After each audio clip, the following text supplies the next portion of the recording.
Go live.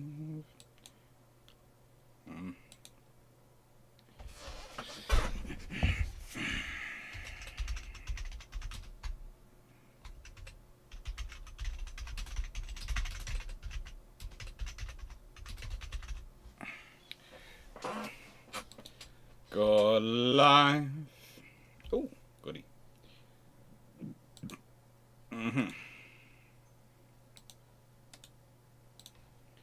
Ba-da-dum, bum, bum, ba-da-dum, bum, ba, ba-da-dum, bum, ba, da, da. Right. So make sure that's on questions. That's on live chat. That's hello from me. If you haven't watched a very specific program of that was available when I was a kid, you won't have any idea or frame reference for what that comes from, but you know. Hello, and let's desktop chat. I think that's the right one. Yeah, that's the right one. Yay! No, not that. I don't want to move that. I want to move this. I want to be nice. No, let's see. Can we do this? Yeah, that's better. Oh, you moved all the way down. That's more. Hello. So.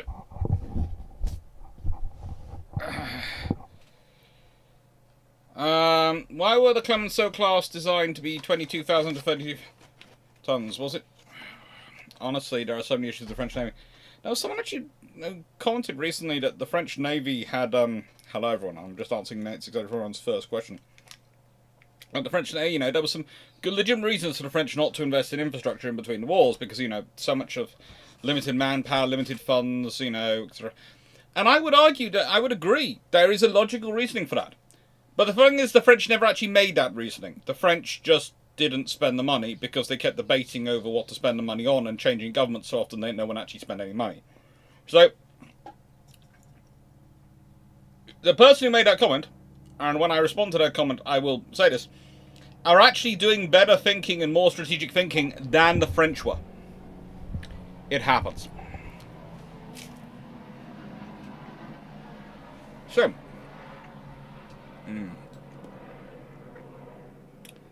what I'm going to do is I'm going to move that to over here. And that to over here. And I'm going to expand that. And then if my microphone blocks it, it doesn't matter so much. Hello, everyone. Right. So let's go through and say hello to people. Hello, Jack Ray. Hello, John Shea. Hello, Bzaski. Hello, Carl Ellsworth. Hello, Peter Dawson. Hello, Adrian Dunn. Hello, Jacob. Hello, Runon. Hello, Timmy Locker. Hello, Tenefalaga. Hello, Makuch. Hello, George Newman. Hello, Malaga. Hello, Mark Harkness. Hello, DG40. Hello, Leslie. Hello, The Brock. Hello, Duke of Bexington. And Peter Dawson? I don't think I have said hello to Peter Dawson, but I'll say hello again. Hello, Peter Dawson.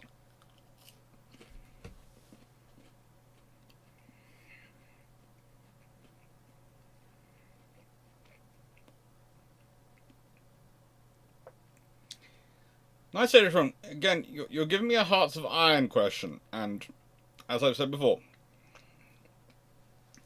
unfortunately, Hearts of Iron is one of the few areas where I have limited knowledge. But you said the rebuild of the Clems to add 34 foot is, as I expected, to take new gas turbines and electric systems and increase their air wing and the number of shafts. I could just about see that. I can just about see that.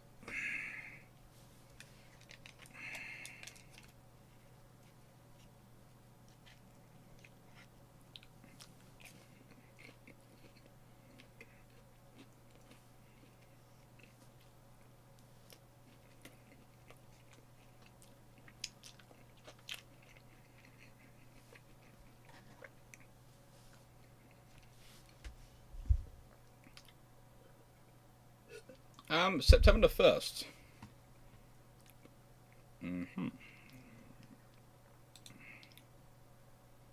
Da-da-da-da. If I'm not mistaken, September the 1st is alive.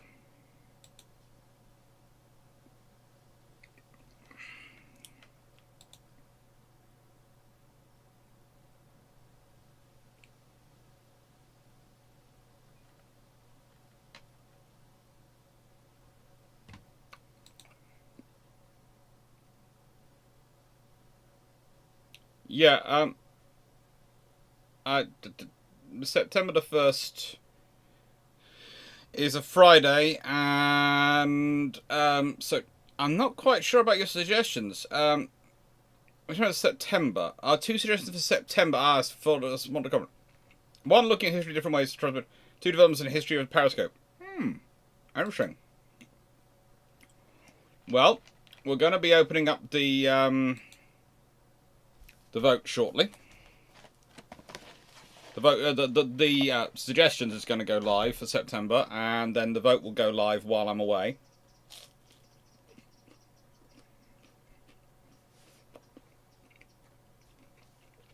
Happy birthday to your mum, Leslie.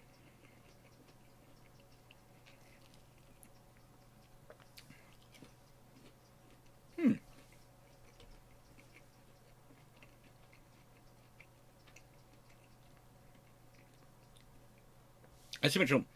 My ferry trip back from France, my Rolo ferry crossed the channel backwards. Were any other warships designed to go backward as well as forwards? Not really, but there was always this theory that of aircraft carriers that they could be used both ways, but it really didn't work out that way. There was a theory always. A theory. It didn't work out that well.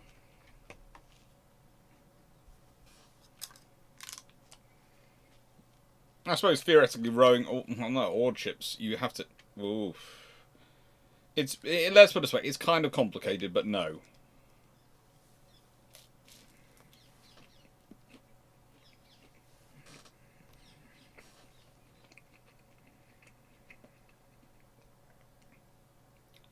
What does the USA do if they were not allowed to clause allow their cheating in the conversion of the two lexicons? Do they give the... Again, cheating is going strongly here. They are acting within the letter of the law, but not the spirit of the treaty. Okay, same as the British. Do they give the British the experimental clause, or do they not? In the nicest way, for the Americans, it was always more important to have the British as part of it than anything else, because if the British weren't part of the treaty system, then the treaty system just wouldn't work. Which sounds strange to say these days, but the biggest builder of battleships for other nations at this period was Britain. The biggest builder of warships for other nations as a whole at the moment was Britain. So if Britain's not bound by the treaty, then no one else is going to be bound by the treaty. Britain's not part of the treaty, Japan's definitely not part of it. If Japan's not part of it, then Americans are having to build against Japan or they lose. Because Japan can build up and the Americans won't build up until they find themselves in a war. So, yeah. And do they give the British the experimental clause or not? They give the British whatever they want.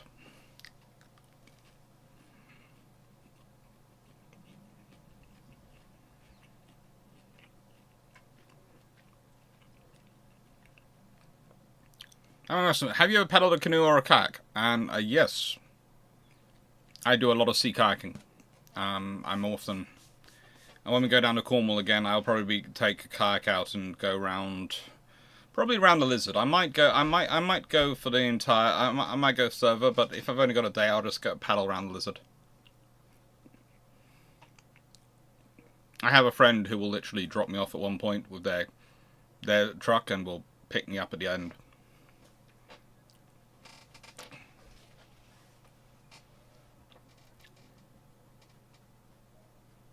Cool, Steve Richards. You got to see the Firefly. If the track hood with 4 treble turrets and 30 knots gets built, does it break the treaties or does everyone whistle and pretend it's not like in real history? I think if there is something going around with 12 15-inch guns of the enhanced 15-inch gun category, and you say 30 knots, but let's be honest, if it's a hood, it's going to be faster than 30 knots. They're going to push it to be as fast as they can, so they're probably going to push it still to be at least 33 knots, at least renowned speed, if not faster. That's just a nightmare, and people are going to want to avoid that. So I don't see how the treaties ignore it. I think they have to adjust to that being the new normal. Or at least they have to go higher than they did traditionally with the treaty. So maybe they don't go to as high as that one, which would be about... I reckon you'd probably be talking about 45,000 tons standard, easily. easily 45,000 tons in sand, instead of the roughly 42 that Hood was.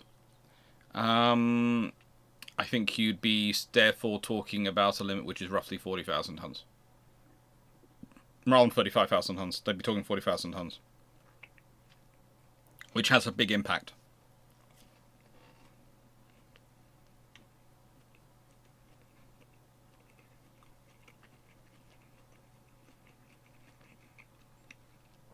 Thank you, Jack Ray. Gifted 5 memberships.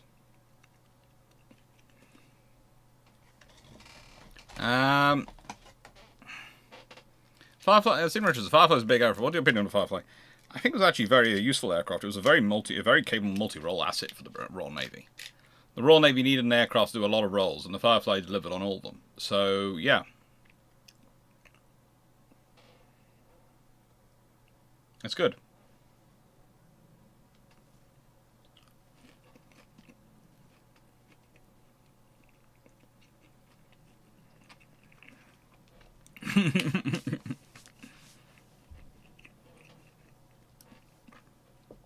Hello, Melanie, and at some point we are going to have to find out what YouTube does, why it doesn't like you.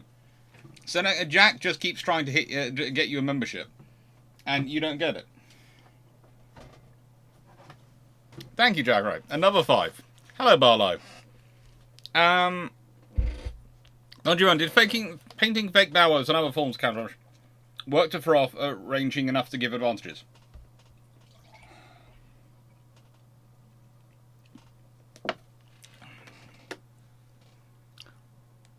Yes, but no is the answer. So, yes, there was an advantage, but it wasn't enough of an advantage that it would really justify the effort of maintaining it. So, yes, it gave an initial advantage in the initial engagement, but once they'd started engaging you, it didn't really help. So, basically, it's an advantage for the first salvo. It can throw that off a bit, but doesn't really work after they've been tracking you long enough to fire a second or third salvo.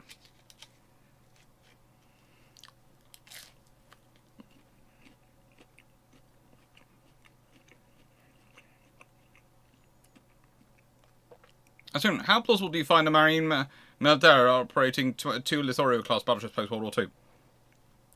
Well, there's nothing wrong that they couldn't have done it. I mean, if they've been allowed to and they'd had the money to, there is nothing wrong with them being able to do so, because they'd already got the infrastructure in place to do so. So they just have to maintain the infrastructure. They don't have to build anything. Ramboza, did Britain ever consider building weaknesses in ships they sold other nations in case they need to fight them?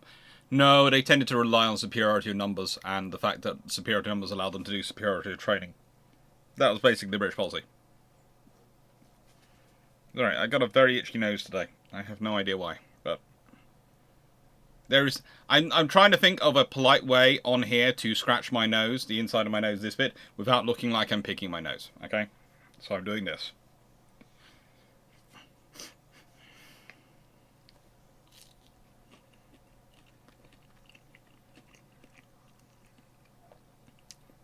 Yeah, can we force in? Hey, I'll just think I'll be in London on Wednesday.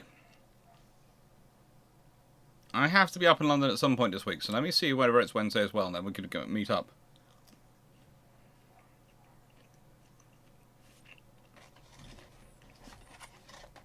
I think if the treaty system had not collapsed and the US built Enterprise CV-6 violating their carry-ons, what do the other signatories do that the US has violated the treaty?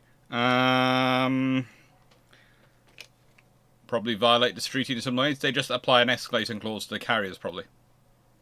That's what they do. They just apply escalator clauses to the carriers. Hello, Architect 096.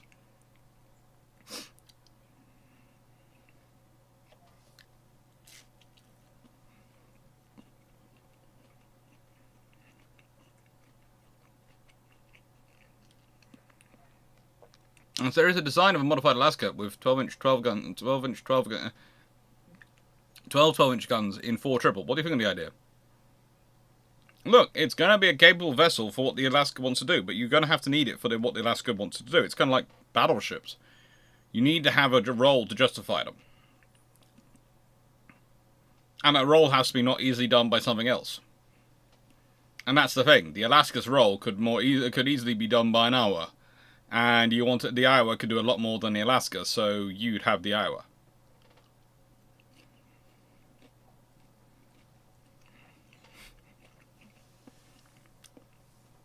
Polite way is that you grab something on the floor and rouse you as a ruse to tickle your nose off screen. Go for gold. Yeah. Tempting.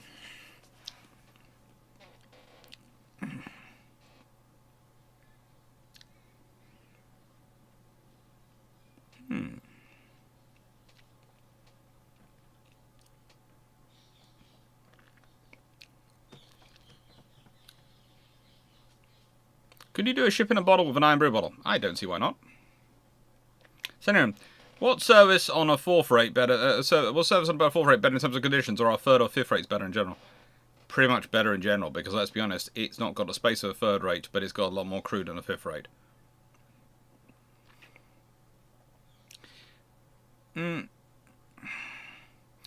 That's from how plausible do you see the Leon class being lengthened to 663 feet 6 inches, beam of 9 foot and draft of 28 foot 9 inches? Space on 39.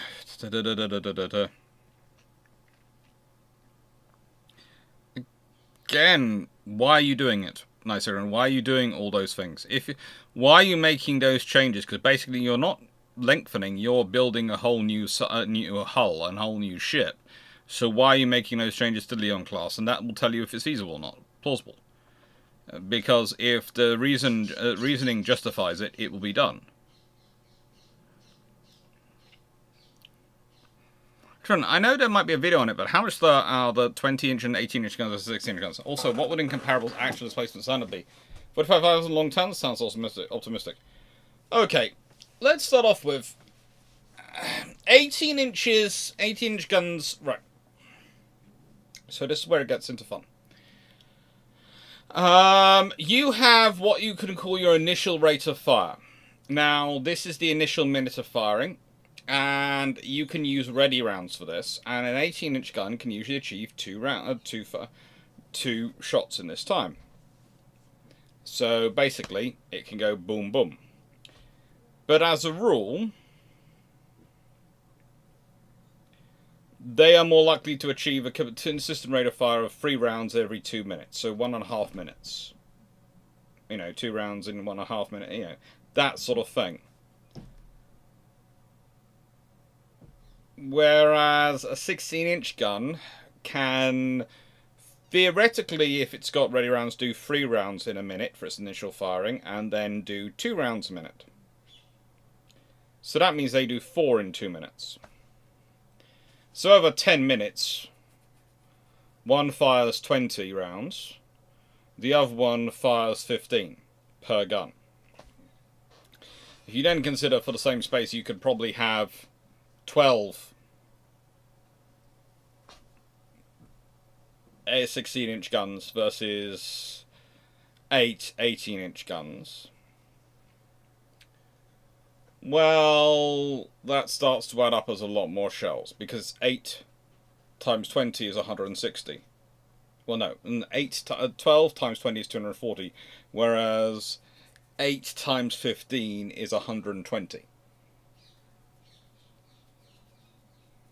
And suddenly that starts to, let's say you've got a 1% chance of hitting your target. These things will multiply. Now the 20-inch gun. Okay, so I'm going to do a video about guns at some point. And the actual largest caliber they could probably get up to. Because there is actually some big problems going on. As I was discussing earlier on the Twitch stream, a 20-inch gun, I'm not just worried. People often think up some really weird things about problems with building a 20-inch gun. They talk about, I had a comment recently which mentioned the Ellswick Ordnance Companies and their cranes and their quenching well. Okay. Of problems in building a 20-inch gun, Building a bigger quenching well and getting a stronger crane are not really high up the priority list. There are already stronger cranes built for other tasks and built for other parts of naval construction. There are already deeper wells built for various reasons. It's not the most difficult thing in the world. However, the problem with a 20-inch gun is how much it's going to weigh, how thick the barrel will therefore have to be, and whether or not it's going to start drooping. This means metallurgy and tapering, which need to be got incredibly precise. And here is the beautiful nugget. The Japanese put this in their 6th circle, I think. Oh, I haven't checked Kaigan since I said this earlier. I should have gone and checked Kaigan. They put this in the 6th circle development of the 20-inch guns. Good old Fisher talked about it on terms of incomparable, which to me shows that the 18-inch gun is already being developed. It's another reason I think the 18-inch gun, not just in terms of what fits Eurus, but an actual 18-inch gun battleship has already been worked on. Because if he's jumped straight to a 20-inch gun, which is massive. But also, here's the thing. Getting a 20-inch gun that works... Getting a 20-inch gun that works. That's just going to be fun. Because those barrels are going to droop. Those barrels are going to literally be under so much weight. If you don't get the metallurgy right so they don't droop, and also so they don't explode when you're putting them under pressure. And then you've got the weight of moving the shells around, and the weight of moving the guns around, all the turret mechanism you're going to need to build, all the systems you're going to have, and that's all before you start even firing the things. So no. I know I've talked about them in the past and I've gone, yes, 20-inch guns might appear in the status unit. They might. And there is a chance they do. But honestly, the sheer amount of effort, the more research I've done on this, the more years I've spent reading about it, the more work I've done looking into the gun turret mechanisms and all the various components we need to be figured out, the sheer weight you're talking about having to move around for a 20-inch gun, less and less likely I see it actually appearing. Because let's be honest, here's your other option. You've got a dual 20-inch gun or a triple 18-inch turret. So I think an HMS Incomparable, if she appeared, probably is toting around 9 18-inch guns. At which point she becomes a lot more scary.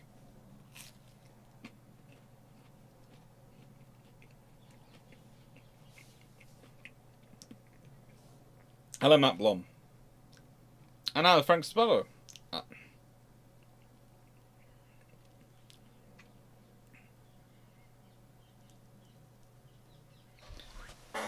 Yeah, great. I watched the HMS Comparable video of yours. Scathing. I was trying to point out the problems on it. And it's the problems I've been working up to. A lot of these battleship designs that we start talking about in terms of the really, really massive guns, etc. They're not going to happen. They're just not. Oh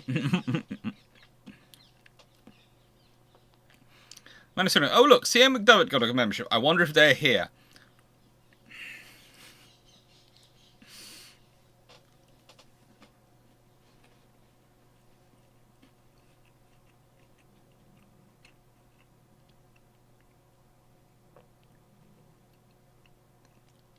Okay, questions. So, yes. Basically, the guns are slower. And the thing, again, that comes up with people in terms of correcting fire. I saw someone talk about grouping the other day. Grouping doesn't affect anything in terms of ranging, alright? Grouping just means you're getting your shells accurately together. But if you're firing them at the wrong place, because your information is wrong, you are not going to... It doesn't help. It just means you're more accurately wrong if your grouping is tighter. The reason you do ranging shots, even if you're talking about using the early versions of radar and radar control, is because it's all being programmed in and thought through by humans. We're not talking computer-guided fire control. We're not talking a radar system where it's radar-locked fire guns. It's a case of, we have this information, read it off, program it into the fire control computer, which, as we all know, is a manual clock. Is a sort of is a sort of is not a computer as we understand it in digital terms. It's a computer as in a machine for our control table. Program into it, get results out, fire guns. How much did we miss by? Let's correct. Because again, you know the fact that the first generation of radars, the first generation fire control radars, are not magic. They're not as accurate as they are today. So, no. Just, no. You still need to fire shots to range in. And if I can fire 4 salvos for your 3, the odds are I'm more likely to have got that more information to rein in, especially at long range. And if my salvos contain more shells, then I'm more likely I've got a greater spread of actually hitting, no matter how grouped they are. Yes, I've grouped them together. That's wonderful, but that means I'm hitting in somewhere in this area rather than this area.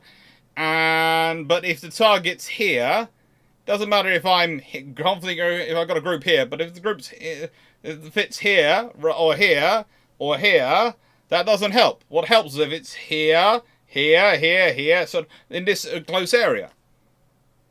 Really helpful is if they line up, and then I've got a bullseye. Whee, hello. But that takes information to get right, which is why I'm firing my guns.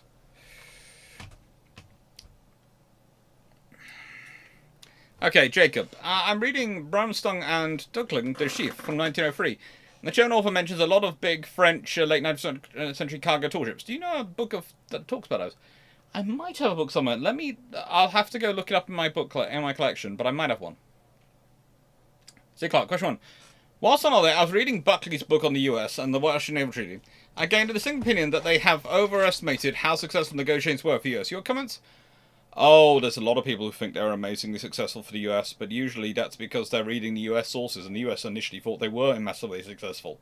It was only in about 1930, when they were negotiating the London Treaty, that they realised they weren't. And it was only in World War II, when they actually got a good look at Rodney and Nelson, that they realised, oh frigate, the British really did pull some tricks on us.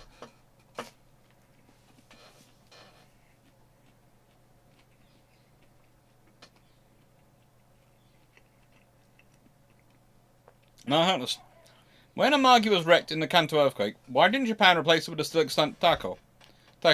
We can build a 33,000-ton ship and build her slow while we still see what troubles Akagi turn up. I honestly have no idea. I'm currently reading this book, which is Japan at War in the Pacific by Jonathan Clements. It's the rise and fall of the Japanese Empire in Asia in 1868 to 1945. It's interesting, but the more I read about Japan, the more I realise there's so much we don't really understand about them.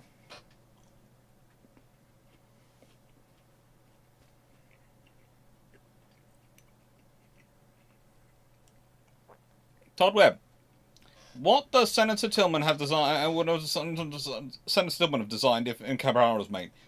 Well, if Incomparable is made, and he knows about it, because he's still alive when it's being made, pick the largest Tillman battleship he can get and build it.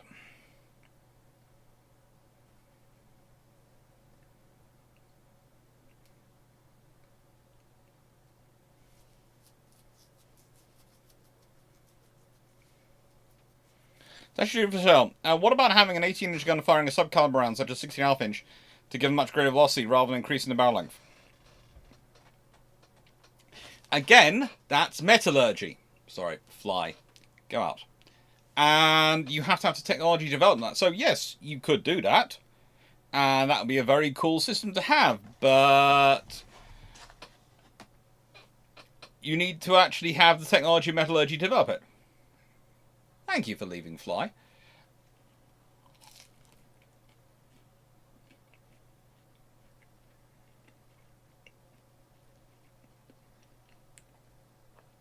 Come. Given the propensity of the French for designing weird ships, do you think the designers of Dunkirk were thinking of eventual battle carriers with its layout? I don't think so, no.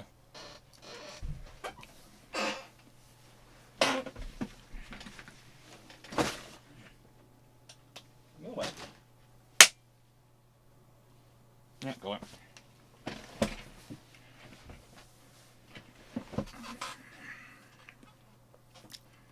I can't think of any navy less likely to be thinking about battle carriers than the French at that point.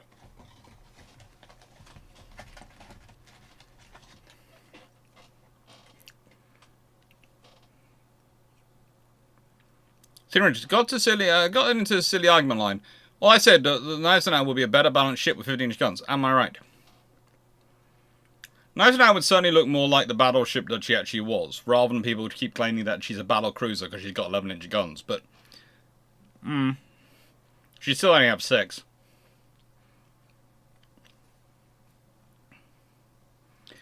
But Nelson, what happens if aircraft carriers were allowed to go up to Habakkuk size? We get the super carrier a lot earlier.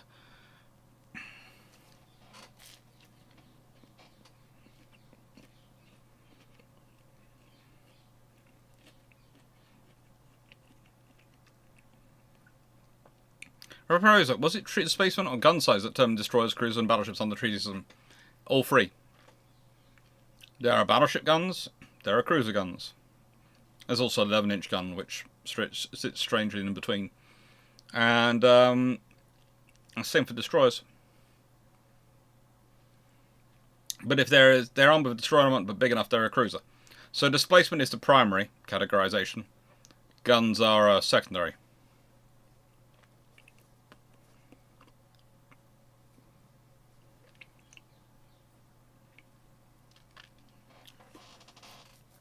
Anyway, reading the Fighting 10th at a moment. How long did it take to build a new class sub? Ooh. That's a random question, which I should turn to my book to have a look for. Let me open it up.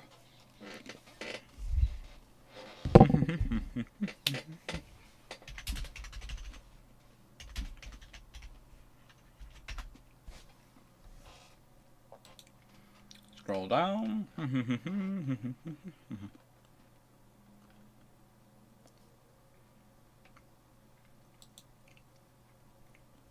Well, Undine was laid down in February 1937, launched in October 1937, and commissioned in August 1938. So you'd have to go for roughly...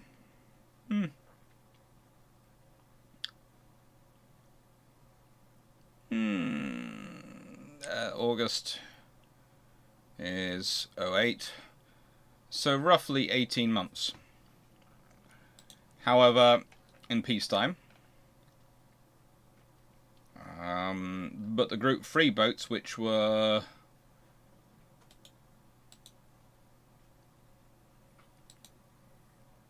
launched in wartime, took 12 months. Literally, actually less than 12 months. HMS Uproar was laid down on the 30th of April 1940, launched 27th of November 1940, commissioned 2nd of April 1941. Originally was going to be named P-31, then renamed Ullswater in February 1943, renamed Uproar in April 1943.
Okay.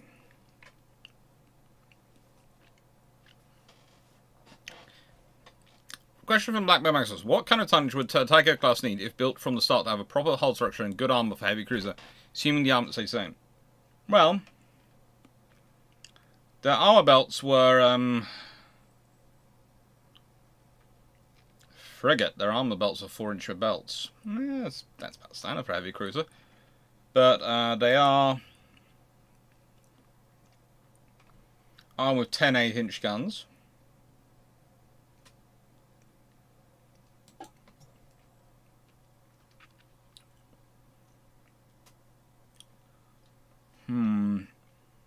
Theoretically, 11,500 tons in standard, as built, and 15,500 tons fully loaded. So already 1,000 or 1,500 tons over the standard, the supposed displacement limit. I would say, if I'd been in charge of the cheating, I'd probably aim for roughly 13 to 14,000 tons.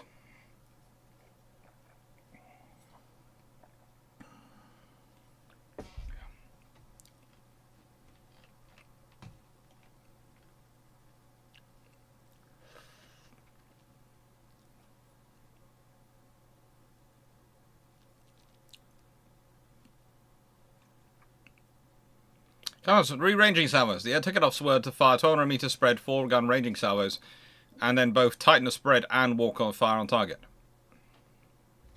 That's pretty much it. That's what they're there for. That's how you do it. You know, pretty much what everyone would do.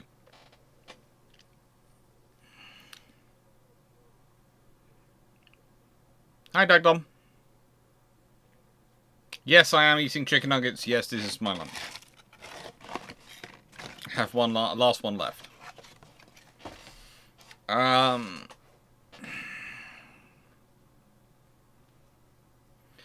Basically, as those who don't know, I've been away for the last week, doing A-level and GCSE revision, and basically being a course director for Justin Craig.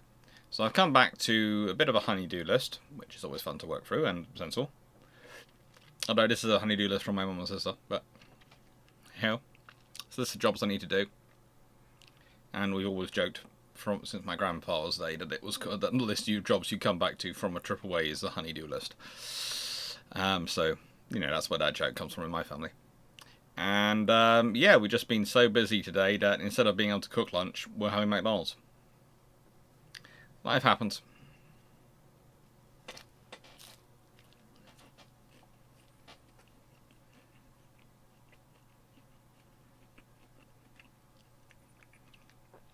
So now, how come was it for blockading fleets by provisions from the hard-day blockading? More common than often is thought. But it does depend on particular nations involved. And how common was it for those provisions to be poisoned? Very rarely. Very, very rarely.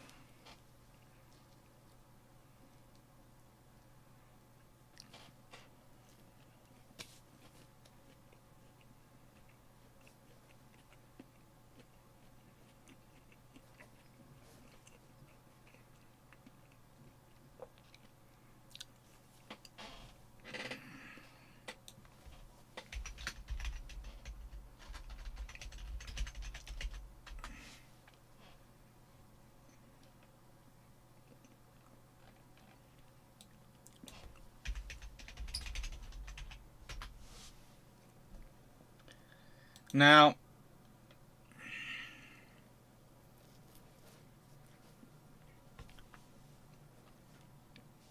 what were sails made from between 1500s to 1850s? Well, sails are often made of interesting things.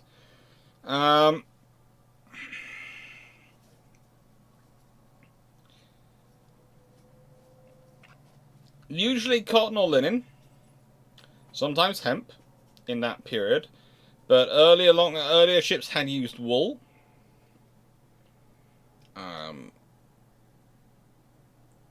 There are various options for what could be used.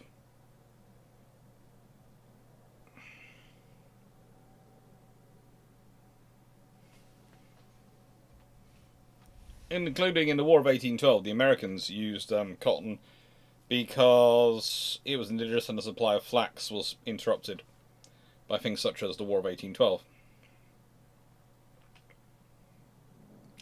But when sails grow bigger, linen proves to be too heavy to be practical, so cotton then became popular.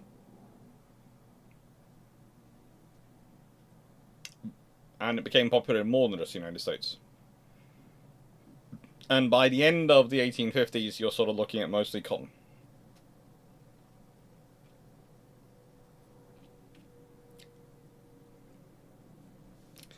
All memberships gifted by Jack Ray, thank you. No dysentery. Yeah. Came close. Came close.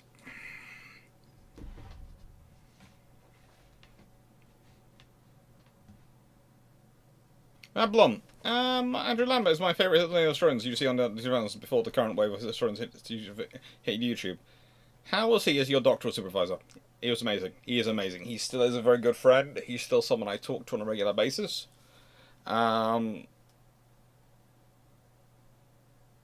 It's... I know the whole thing is to never meet your heroes, but I've been lucky enough to meet two of mine in my life. And let's say meet two of mine more than not just in a scenario of meeting them once or twice and going, oh, it's so nice to know you, but actually meet them and get to know them and spend a lot of time with them. Michael Glapp and Andrew Lambert, and both have exceeded expectations in every single way.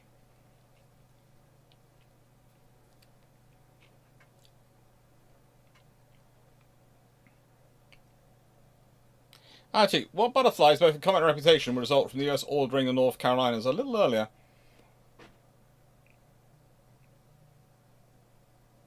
And find themselves stuck with Quad 14 enchantment and treaty displacement.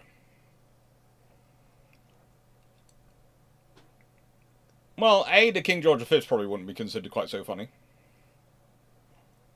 I don't think people would be making as much fun of them as they do sometimes.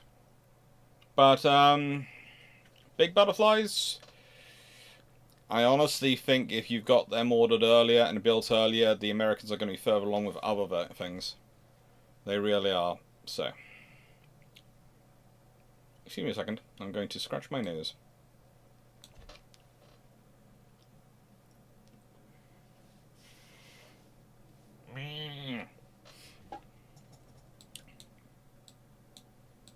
Following the earlier suggestions, chat covered up.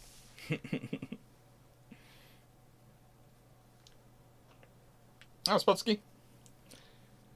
Modern maritime strategy. Oh, I do have some books around here. But where is it? I have a friggin' expensive one around here which has Alessio Patalano all through it. It's a good book, but it was expensive as anything to procure. B.J. Armstrong's 21st Century series is good. But where else? And I have the book. I know it's around here somewhere.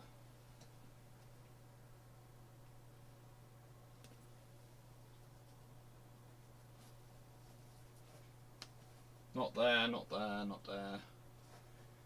Really expensive, disturbingly thin book. Really expensive, disturbingly thin book. Really, really expensive, disturbingly thin book. No, not there. Not there.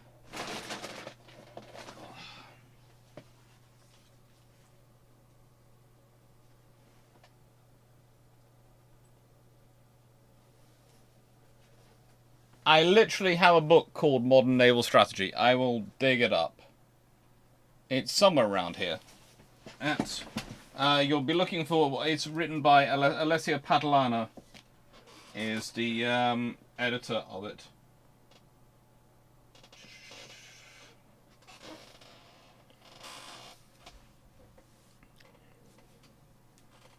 Mole's Revenge. Hello. Are you familiar with the book British Submarines at War, 1939 for Battles to Mars? Would I consider it...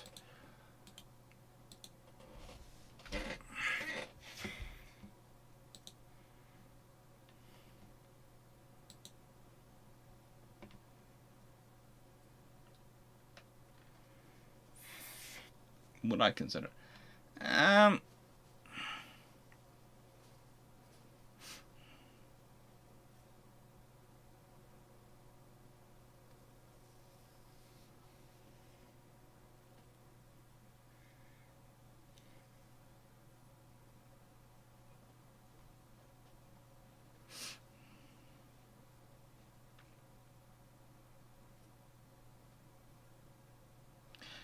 I would say it tries very hard to be a full overview book.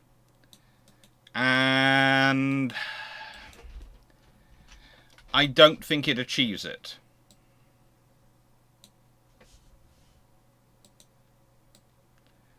I don't think it achieves it. I think it does. It's good in sections, so I would.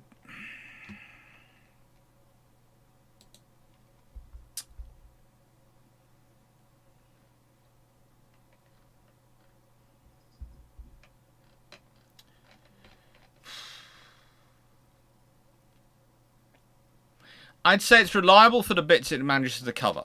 How's that sound?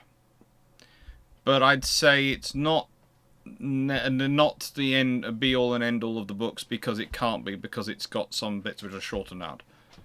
But yeah, you're basically, for the modern strategy, you're looking for Benjamin Armstrong series. You're looking for Alessio Padlano's book, which I am just looking up.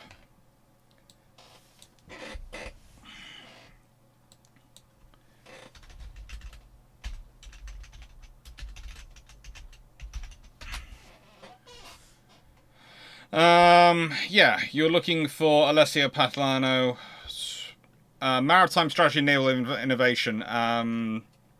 It's about £60 odd.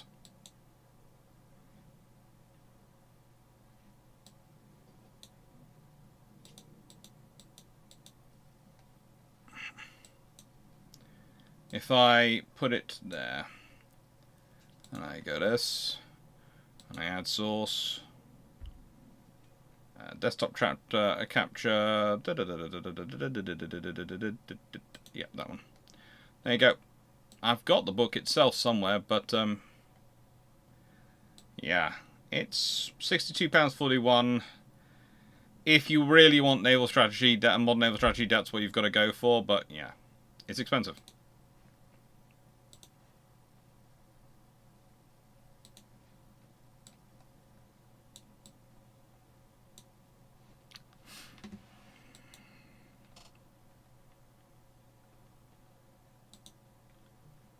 Okay.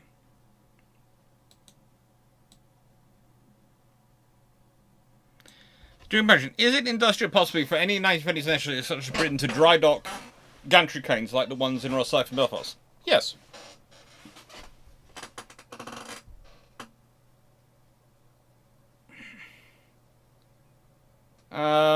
It's possible. Is it going to be easy? No, but it's possible.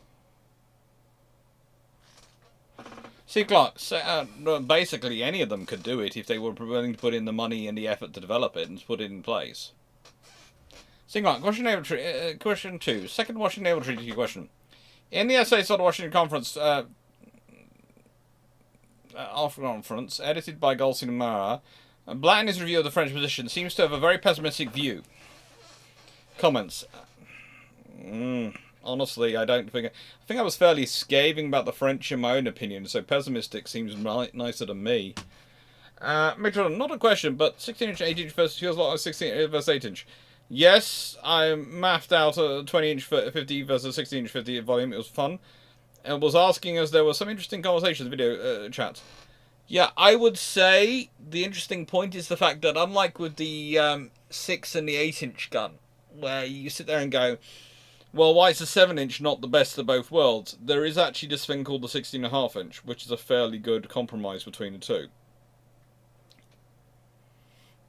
Not sure why. I was interested looking at the 17-inch going, maybe that's a good compromise. No, the 7-inch doesn't seem to work out as a good compromise, but the 16.5-inch has bang on the same rate of fire as the 16-inch, so no loss of rate of fire, but is that much heavier. Thanks to the square cube law.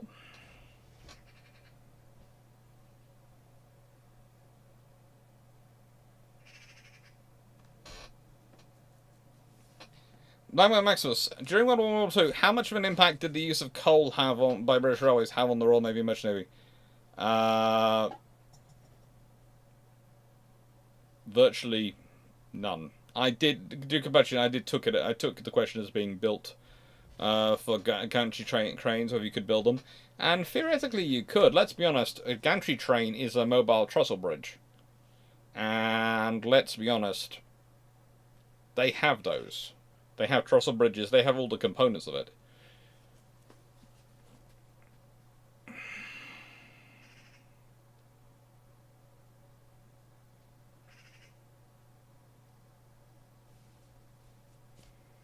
Ronan, is there a practical limit to fuel oil super carriers, or is it just limited by Navy's operations budget? You're probably talking about 150,000 tons maximum. But that's the ability to actually building large enough dry docks, having the actual technical ability to build it, and then having the, how do I put this, the ability to launch it and fuel it.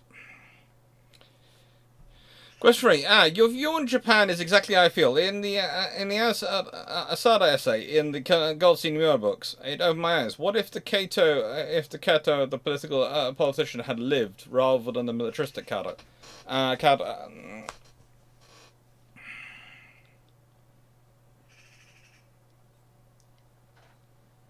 think it could have been interesting. If the civilian politicians had managed to retain control of Japan for a little bit longer, I think we could be dealing with at least a more balanced Japan.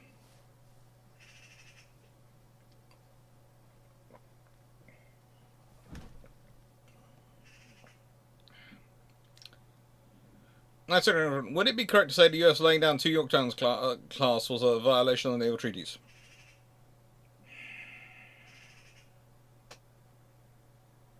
No. They were able to get away with it just about. They were getting rid of Langley.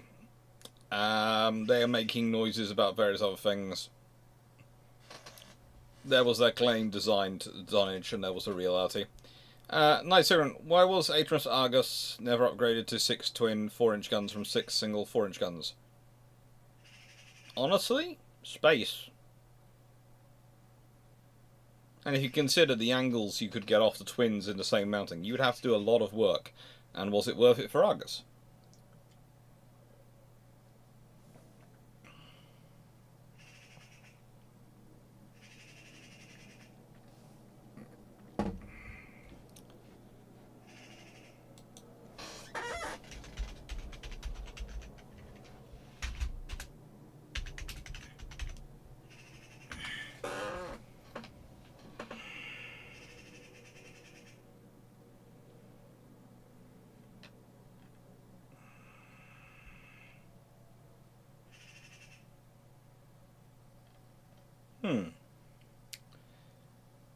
Dr. Clarke, was the Dallinger a good move to be introduced to the US Navy appropriation bill in 1928? Should it be reintroduced today to help Navy budget?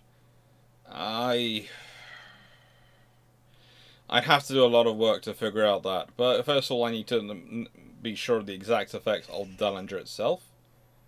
And then I need to work out exactly how that would impact today. And, you know, the second and third order consequences of these things as to whether or not it would be a good idea or not. So,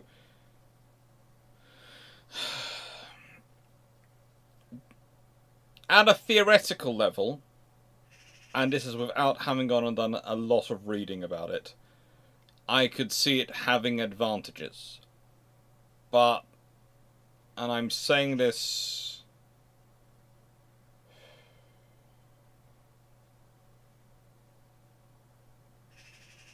because in my mind I'm mentally thinking what the Dallinger was, and I think I'm right in my head. But if I'm right, there were some second and third order effects which might have a different impact today. So I'm not 100% sure. I'm sorry, that's not an easy answer either way, but sometimes there just isn't an easy answer either way.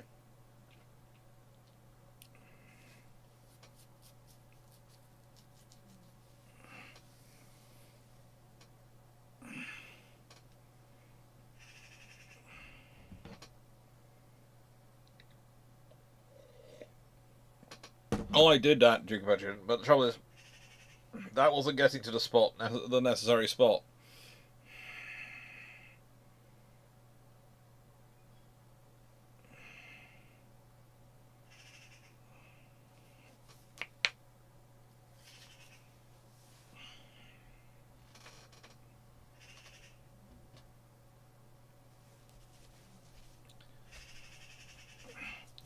I don't know, it does feel like it's a good compromise, although it does be interesting. Britain doesn't feel like it's enough of a jump to go up to that as a ship gun because the Americans doing 16-inch guns. Yeah, ego. Because treaty limit is 16, that's why they went with 16 for Nelson's. Basically, that was an adapted 16.5-inch gun, adapted down. Brunon, Doctor, have you ever heard of the For Honor You Call Us sci-fi book series? Unfortunately, it's incomplete, but the author was trying to recreate the Field Master Commander in space. Honestly, no, but I'll have a look it up. Naval Maximus, how much of an advantage would diagonal trusses have been in the 7 Years' War if the British invented them just before the war?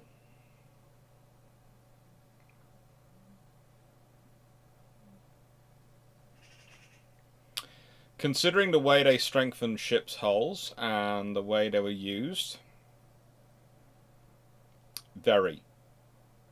Because it could allow you to carry heavier guns, make use of more types of wood, more pieces of wood in terms of the quality you could accept, and would allow you to build better ships, which could probably move through the water a bit better.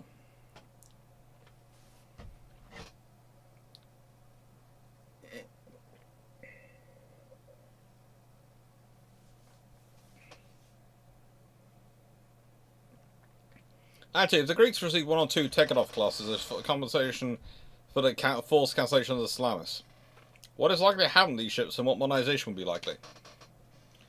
Well, for starters, the Royal Navy would have 2 extra ships in the Eastern Mediterranean, Eastern Fleet. I have in World War II, I would add that the French would probably be incredibly closely allied with the Greeks because those extra 2 ships would be very useful for dealing with the Italians. The Italians would have to be far more careful with their early deployment of ships because those would have all the advantages of being a Tekhanov but without all the limitations of being under Austrian control. Modernization, probably engines, which actually might have made them a bit faster. They probably have had improved AA defenses. Might have gone for, depends on who does modification.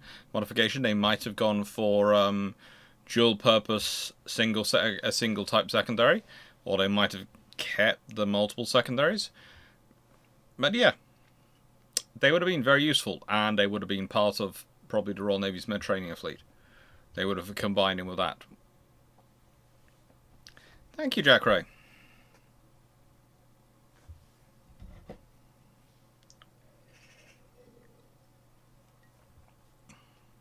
Spotsky, thank you again for the book recommendations. I have a question for you. Why didn't the Iowas have centrally located 5-inch secondary guns fore and aft in the Cleveland's, Baltimore's, and Alaska's? Aft, like in the Cleveland's, Baltimore's, and Alaska's. Honestly,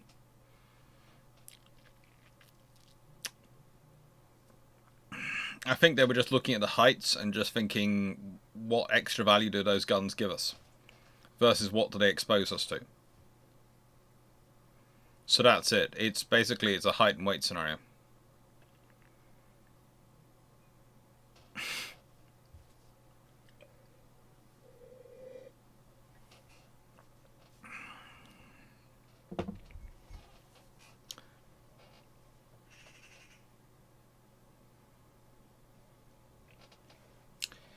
Magma Coach, if all the R-Class had received Royal Oak Star refits prior to World War II breaking out, what, if anything, would be the impact? The R-Class would have been actually a bit better, a lot better, in terms of their survivability. So they'd have been slightly more useful. Would you want to use them as active ships? Probably not. In terms of would you still be using them as first row ships, but they would probably be enhanced second row ships, and they'd be even less likely to be something that you would want to tangle with if you were Sharnos and Eisenhower. In fact, they'd be probably more flexible in terms of deployment. You might also have them more actively being used in the Far East. So that means you might have had them more than just doing convoy escorts. They might well have been more prominently present in the Far East as part of the Royal Navy's deterrent strategy. It's still based in the Indian Ocean.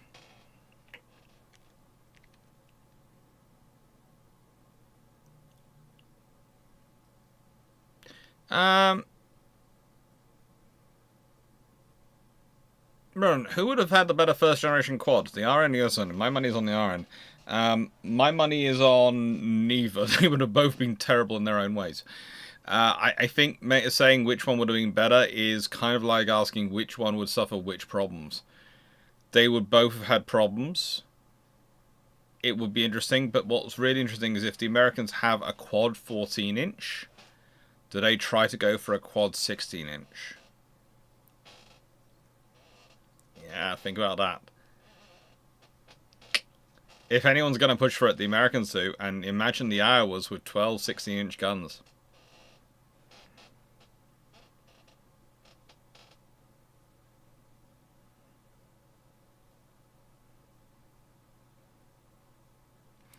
Jack, right. I thought the Iowa redesign made for centuries. They did consider it at points, but it was always a case of does the benefits outweigh the costs in other areas? Because remember, when you're balancing a ship design, you're not just talking about how much money it costs. You're talking about what does it have an impact on you. Because if you have those 5-inch guns that raised up that high, what's it going to cost you? What's that exposing it to?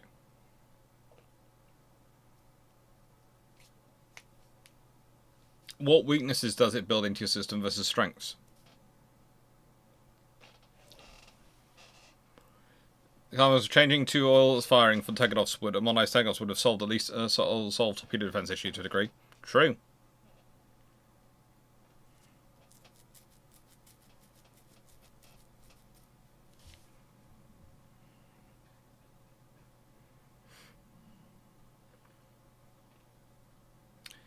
Okay. So, was there any reason? Was there a reason why the Bismarck was designed with 3 prop shafts and not 4? I presume it's a weight issue and hull space issue, and basically maximizing the capabilities of the individual hull. However, are those good reasons? I wouldn't agree. I would say a 4 shaft is the best way to go if you wanted to design for survivability, but the Germans are interesting in this period in their design choices.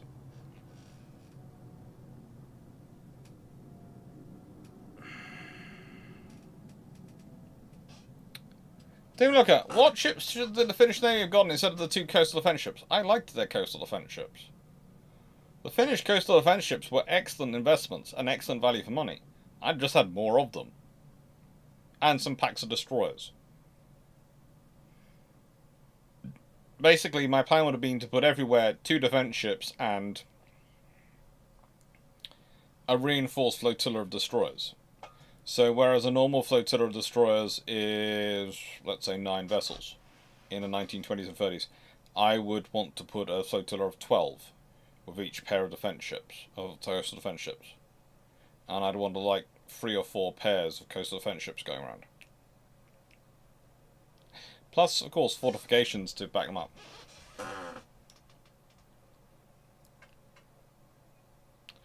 Dagon 12. The Darlington Amendment to Navy Build in 1928 was one to require the US to build half their warships in US Naval yards instead of private contractors. That was what I thought it was then, Darlington Amendment. But I would add that, again, one of the things you'd have to do today is you'd have to work out whether or not the US Navy could build their own yards. They don't have their own yards at the moment, so they have to rebuild Navy yards, set them up, and run them. That's going to be a lot of cost and a lot of involvement. Where are they going to put them? Who are they going to man them? Who are they going to employ?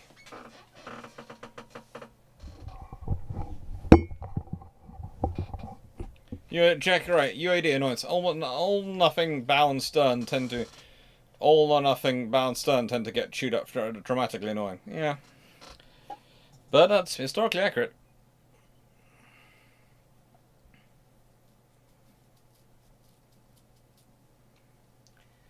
So anyway, if America in the 80s needs to build a ship to fill the battleship role, what would they build? The Iowas for whatever reason, if the Iowas weren't available. In the 80s, they build something like the Iowa in terms of speed, probably in size. But it'll probably come with a full Aegis, or some version of Aegis, air defense suite, plus missile launchers, everything it can be included. Basically, think of the strike cruiser concept, but with lots of big guns on it.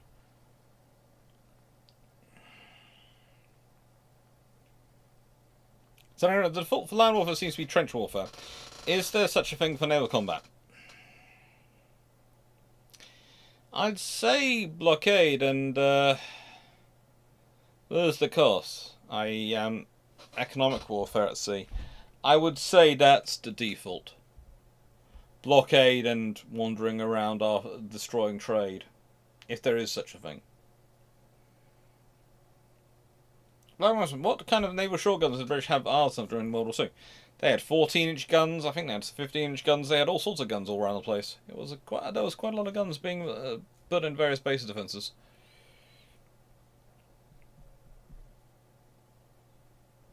How long did it take to start the marine diesels for warships such as Deutschland class during World War II? Okay, so you have to remember, you have to understand where you're talking about, because some people then point in here and go, well, starting the engine itself, that's just like starting a normal diesel. It takes a few minutes, really, in terms of version kind of a car, because of putting the diesels and making sure everything's moving around the system. But the actual process and system methodology you have to go through, and various other systems you have to set up first, and etc. You're talking a good couple of hours. It's not slow, but it's not fast either.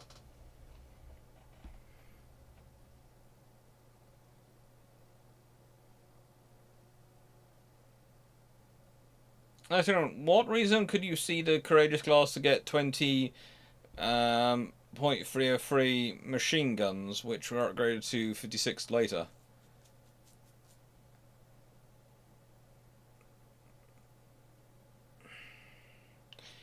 Well, it'd have to be an air defense one, so they'd probably have to go heavily in on the Vickers quad machine gun air defense system, and that's about 5 mounts there. So, you know, you're basically 56, you're talking about that's 4 plus 10, 14 mounts.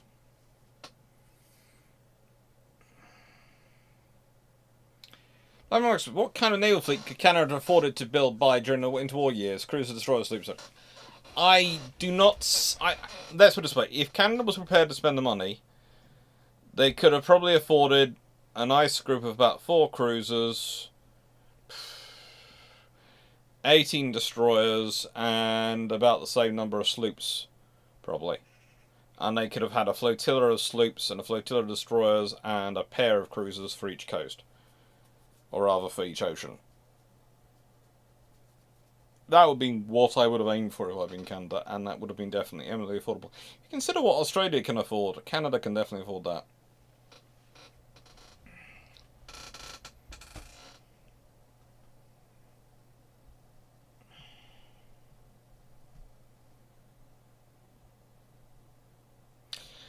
Question, didn't your video on Incomparable that there were so many issues on guns less than 60 inch, greater than 60 inch, with pre-1936? At what level of technology could larger guns have been possible? Well, if we consider in the late 1930s, early 1940s, Japan is putting its Circle 6 for 20-inch guns. And that's basically pie in our sky. If everything goes to plan and we find some hand-wavy money and infrastructure from somewhere to do this, we'll do it. 1950s maybe? 1950s? Maybe if there'd be no treaties and they carried on building, maybe they'd have got there by the 1940s, but it's a lot of work.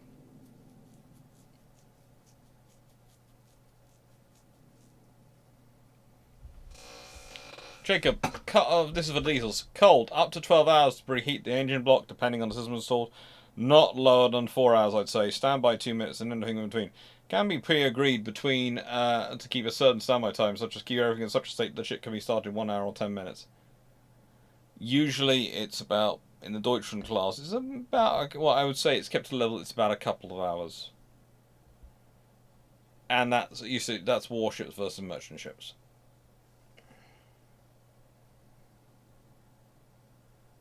Sam Thompson, Dan Freeman.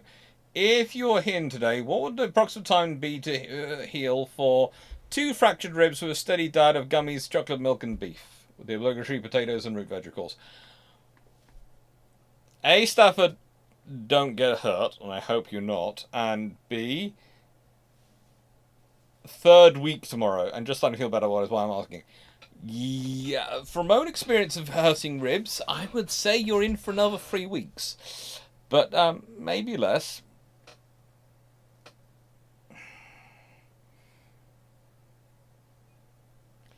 Primark 359. Hello, Primark. Are there any linguistic or translation reasons for everything being called a frigate in the German Navy, or it's all political? Political.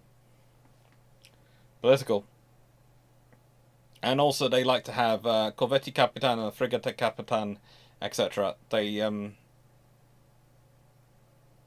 that's their ranking sort of things, but mainly it's political.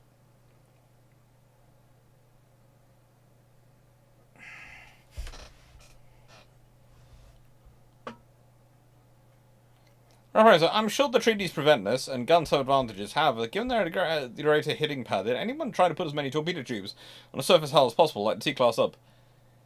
Admiral Beatty had the idea of trying to turn a carrier into a torpedo farm. Thankfully, he didn't win. Because mainly the problem with torpedoes is their range versus guns. What was the first triple-turreted battleship built in British yards?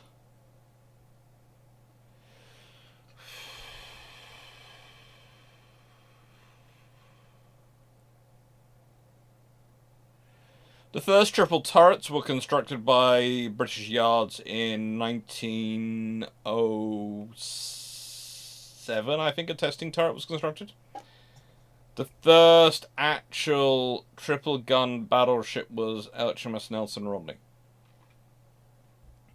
From memory. I don't think any of the Alpha 1s built for other nations had triple turrets.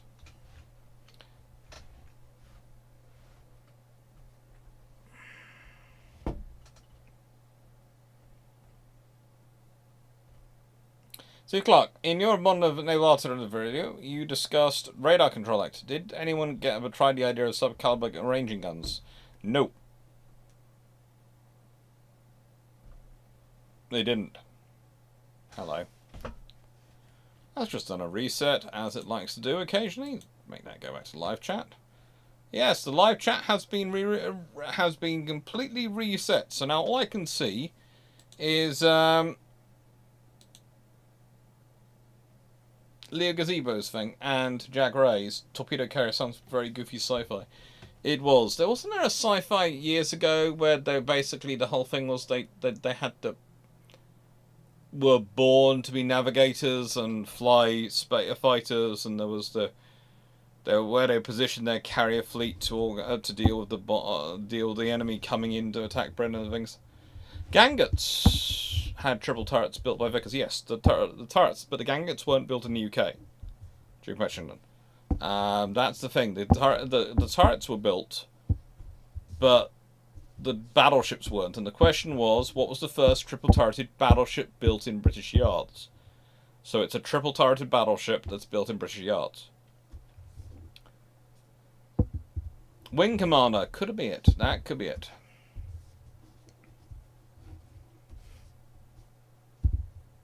Hello, Danny Wright.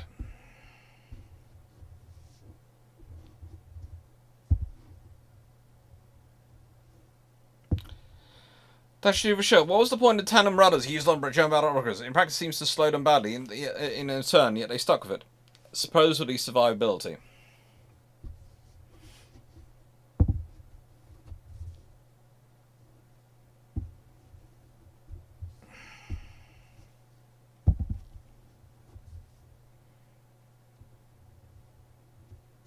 What if the Greeks got the free Radetskis? They're useful. Again, they'd be upgraded. The Greeks would, in a nice way, if the Greeks have the semi-dreadnoughts, then they're probably used for convoy escort. rather like the ships they had were used for convoy escort.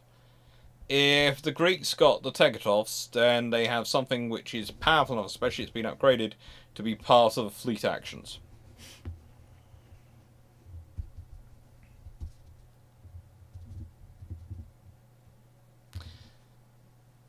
Could you fit 12 times 16 under the escalator clause? Seems like that would make a 2 quad 16-inch thing and a 3 or 4 quads on the aerostructure Montanas. I'm not sure, but I'd say if you got 12 16-inch guns on a ship, it's got enough firepower, it's going to be working well. Do you view your work just in Craig as enlightenment, education, influence, or corruption of future youth? Education. And it's helping them often. Answering questions, especially such important things as, can you light a bonfire using a pot noodle? The answer is yes, you can. The answer is, once you've done it with use a pot noodle to light a bonfire, you will never think, will forever from that point onwards be looking at the price of anything to use to light things and looking at the price of pot noodle and going, pot noodle is cheaper. And secondly, you will also possibly never want to eat a pot noodle again.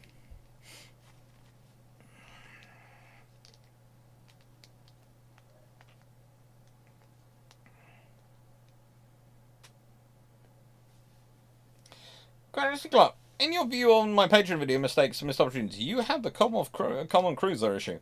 What would be your non-cruiser building missed opportunity mistake? Oh, that's submarines and destroyers. And I mentioned the submarines.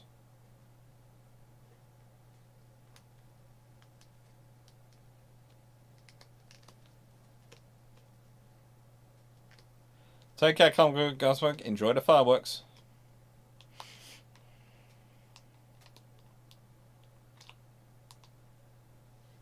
As I mentioned, Wing Commander had the Pilgrims, were the first human explorers and colonists, and had developed the ability to navigate space by field despite obstacles such as black holes.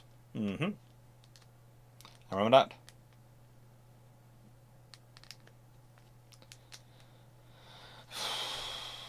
You douche. If the UK had the industrial capacity of the US during World War II, what cavalry ships had been completed during the war? Oh, the Lion class would have been finished off, and so would all the carriers.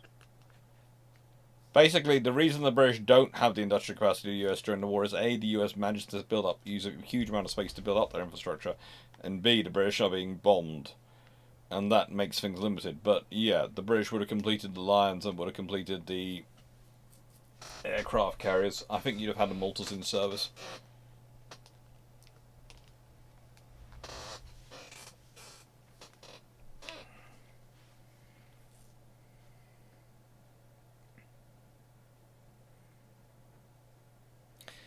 Does this old history around of Courageous of 16 4.7-inch guns, 16 4mm pom-pom and 20 7.7-inch guns to 12.747, 24 4mm pom-poms of 56 machine guns make sense, or does it feel off for what the Iron would do?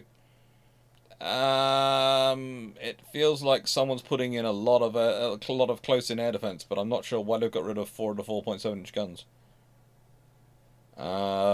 Yes, you've got 24 40mm pom-poms, but why the machine guns don't really add anything to that. Honestly, you'd be replacing machine guns with 20mm Oricons. Nice. How much of a modification would the 2 Courageous need to be to its air wing up to 52, and would 1 inch to the beam really be enough to do that?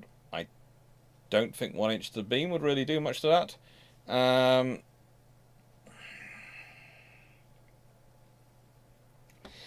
Widening a ship's beam basically means rebuilding the entire ship, especially if you're trying to do it as a whole length thing. So you're basically taking the ship down to its keel and rebuilding it, because you have to reshape its hull and everything. So widening a ship is far more complicated than lengthening it. Far, far more complicated. And lengthening it's complicated enough. As for modifications to get the air up to 52, I would go with deck edge lifts, and you would be amazed at how much space you'd get in that hangar.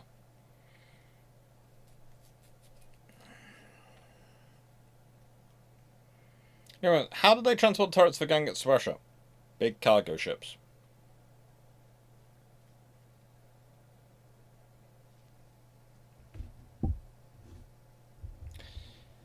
So this one, how would warship design be also if they shared a great crossbreeding with Coast Guard cutters and icebreakers?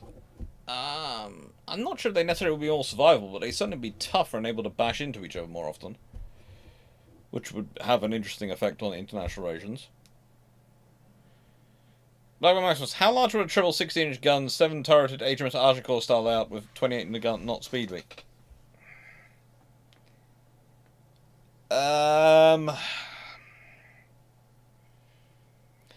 Mahusive. We're probably talking about 55 to 60,000 tons. Honestly, when you're talking about 7 triple turrets. Because you're carrying 21 16-inch guns at that point.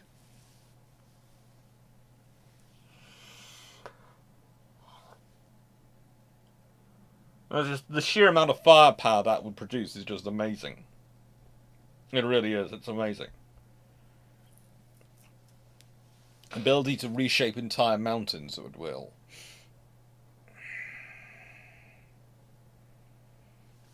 So you need to find a combat role for a 74-inch gunship of the line. Well, sorry, where would you use it, or for what, and what refits would it get?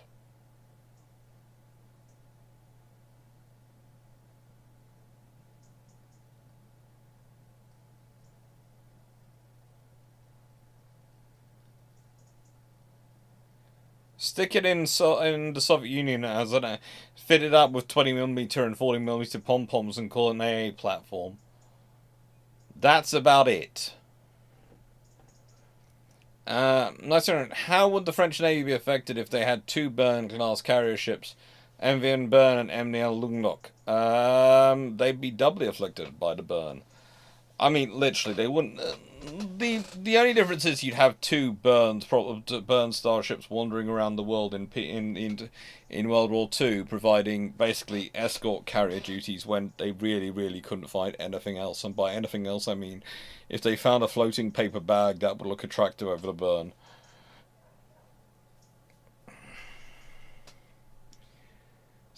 What happened in the Admiralty on building the Ark Royal, then a few years later building armor carriers? Why not build more Ark Royals?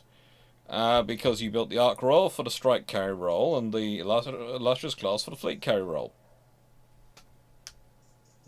I think I've been over that one a few times, but basically it's the fact is you have these different roles for carriers in the Royal Navy's terminology.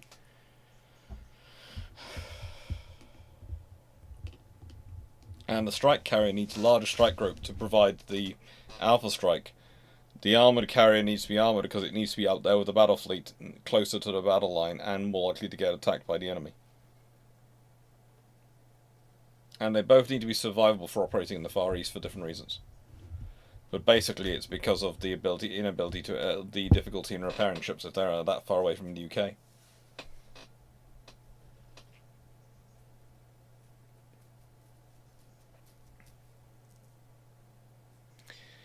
Okay, what if the Dutch had bought the two Lion-class battlecruisers post-World War II treaty? How would their careers and modernization look like? Modernizations probably we modernise up to 14-inch guns at some point instead of the 13.5-inch. Probably would have more powerful engines fitted in because the Dutch would want to keep their speed. Careers, they probably spend a lot of time in the Far East. In fact, they both might be there when World War II begins, like a lot of Dutch ships. In which case, honestly, they probably end up joining with Force Z, and therefore Force Z could have some very large, be a very large group. Or alternatively, they join the ABDA command.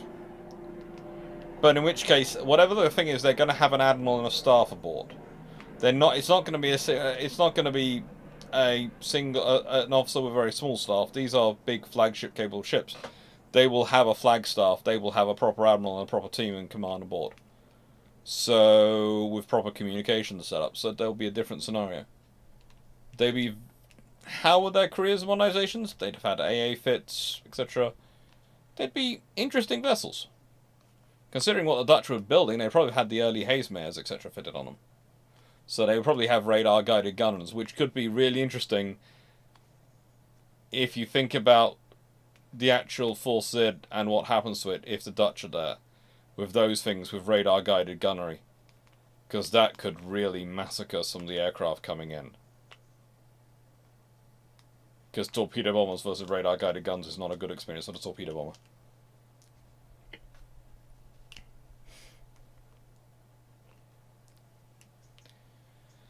So, what could the next class of Commonwealth OPVs be called? And secondly, what will it be? What will it be? Another mass build adoption of lace DDFG? Well, we've already got the bays in service. We've got the rivers in service.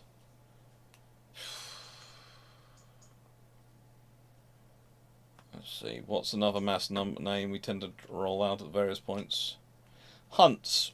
Probably the Hunt class.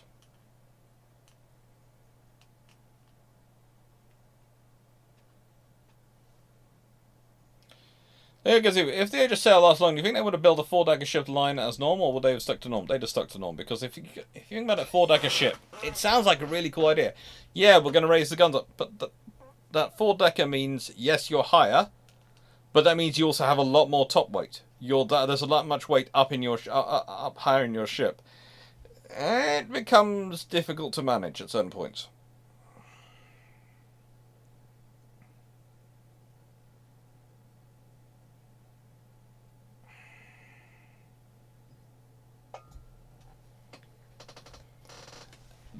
Nice, Aaron. Basically, you're asking me what would the French have to do to make the burn. They'd have to build a whole new ship. I'm sorry. Let me just point out these two comments here.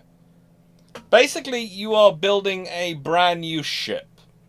So, to get the burn to 650 feet long, 115 foot 6 inches wide, a deeper draft of 30 foot 6 inches, increasing the displacement to up to 30,000 tons, and a speed of 31.5 knots, an air wing of 40 to 50 aircraft, you're talking not a burn, you're talking a brand new ship. So, that's what you have to do.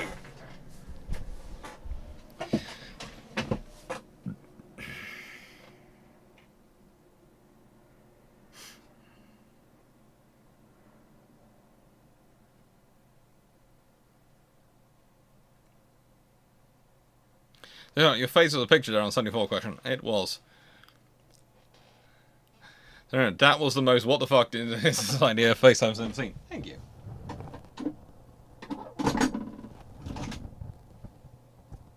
I occasionally do have them.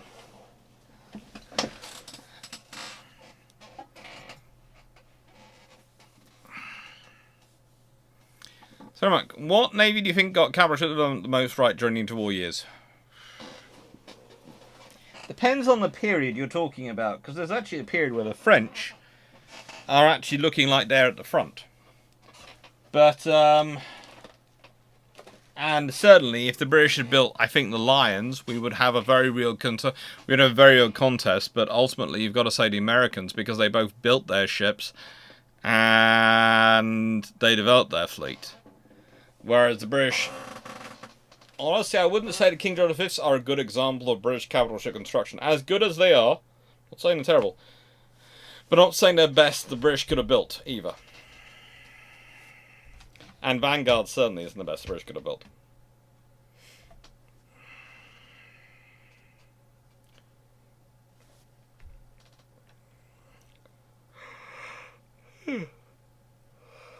And yes, if anyone was wondering, I am still tired from running after oodles and oodles of teenagers for 5 days. They're so much younger than me. Oh, I have 4 course assistants to help me and I still get tired out. Although, in my defense, I did average, according to my Fitbit, 37,500 steps a day for those 5 days. Seems to remember it's supposed to be 10,000 a day is your recommended foot traffic. Well, yeah, I was very close to 4 days worth of average walking a day.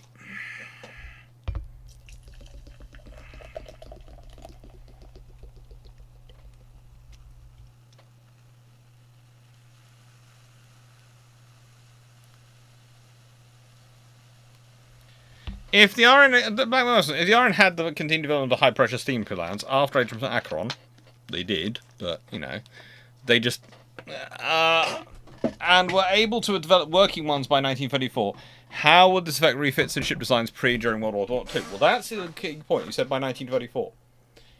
You see, one of the things that's often misunderstood about the British versus the Americans and everyone else in terms of what happens. It's the whole is when is your turret boilers ready? When are your new high pressure boilers ready? And the thing is, you want to build them into your programs so you can either churn over the whole fleet to them, or you can train up a sufficient number of people into them. And the thing is, can you turn it quickly enough before you start the build up? If you get in 1934 before you started to build up and locked in those decisions, which you're of the stuff which you're maximizing and growing and developing, so you can build as much of it as you can to build up the quantity of those things you need during World War II, you're fine. You can put it in. The British actually get the high pressures really worked out and start working out, I would say, 1938. The trouble is they locked things in 1936. They locked a lot of the designs in and started developing the mass production facilities that would be needed in World War II, etc. in 1936. So if they get in 1934, you're basically dealing with a faster, more efficient Royal Navy in World War II. On every level. If they're working by 1934, Ark Royal would have it.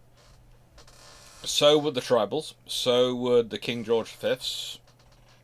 So would pretty much every ship upgrade that happens after that. So you could well be dealing with a 28 knot Warspite, even though she'll have the upgrade she did have. So, yeah.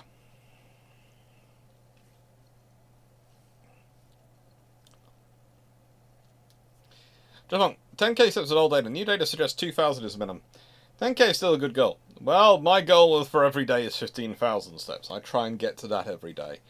But 37,500 is, yeah.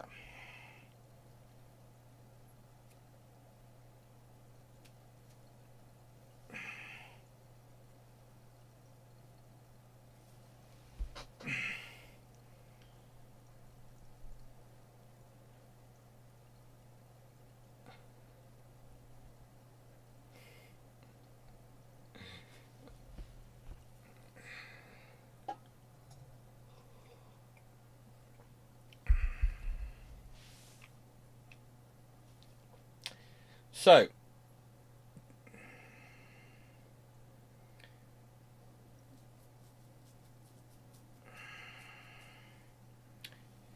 HMS Venom, on a third rate, does the captain end up displacing a poor lieutenant into another captain if there's an admiral around, or do special ones get built with admiral's cabins?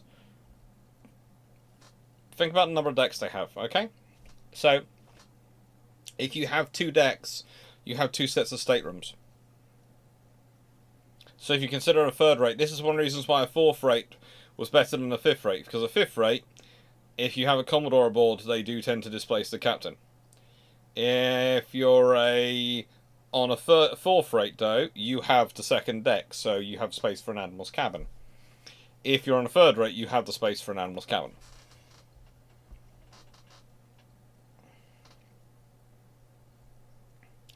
Was a 4-decker ship a liability in a storm versus a 3-decker ship? It could be. It could be. It depends how it's made, but it could be.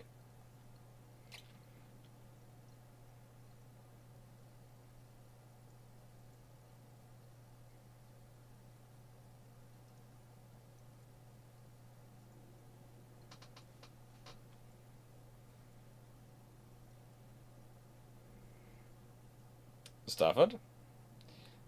See, Clarke. Question 7. Which is the worst non-ship naval idea of the interwar period? Would it be the unrotated projectile launcher? Certainly comes close to that one. Certainly comes close on that figure. I would say probably not the UP, though. I have reason for that.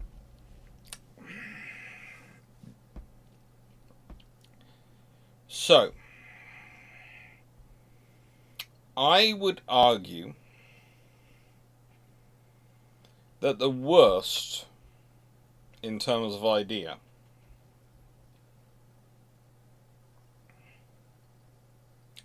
in terms of non-ship naval idea going around,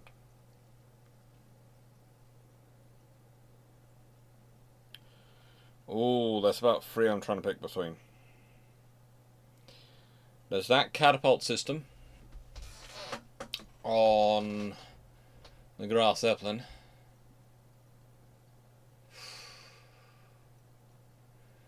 There's do we call the Japanese tendency to build their ships overweight, top heavy, to be a non-ship system, a ship problem, or a ship problem?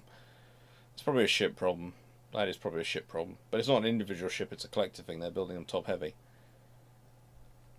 Or the treaties themselves.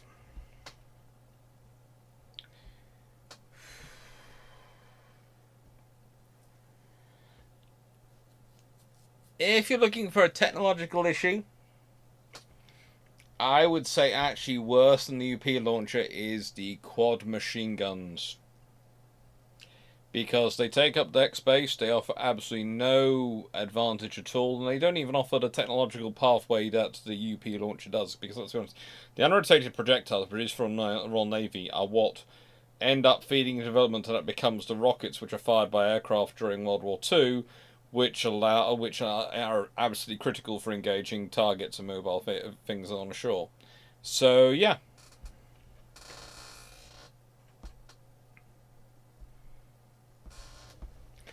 Jacob, Grass Zeppelin catapult made my brain hurt when you tried to explain it. It makes a lot of people's brains hurt.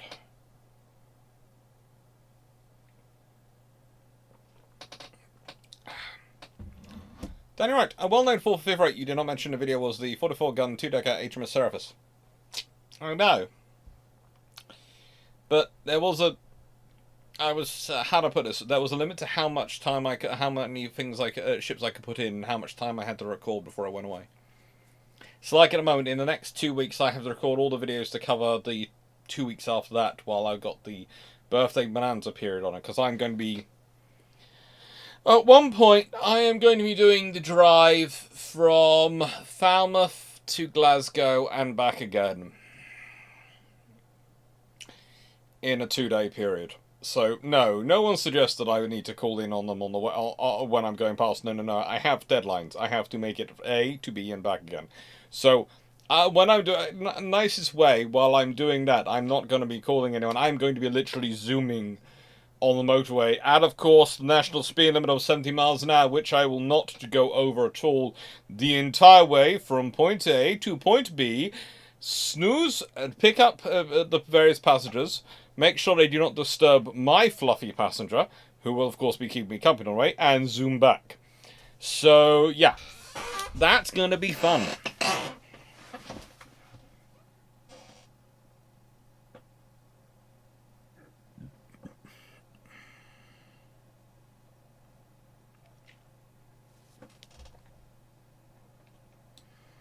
Now,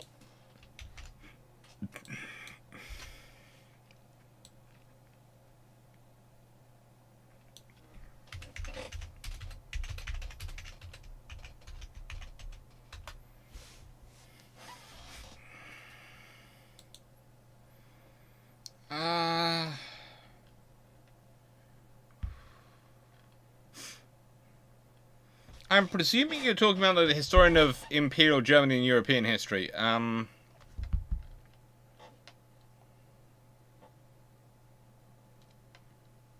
terms of Dr. John Roll, Tashi Vishal, and I did meet him once, but I haven't met him in a long time, and honestly, I have no idea. I won't. I'm not sure if he's even still alive, honestly. He must be in... hang on, let's see. 70... So he was born in 19... about then, so that's about 60... And then that's 80, and that's... He must be in his mid-80s. I know he's emeritus with Sussex University, and that was where I think I met him. Yes, I did meet him. It was a conference at Sussex University. I think it was the University of Sussex conference, or was it the University of Surrey conference? No, I think it was Surrey. It's Sussex. It's Sussex. They might have a contact through him.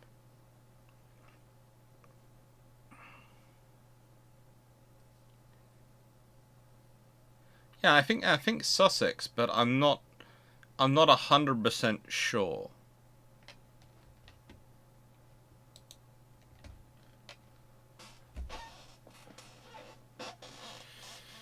Okay.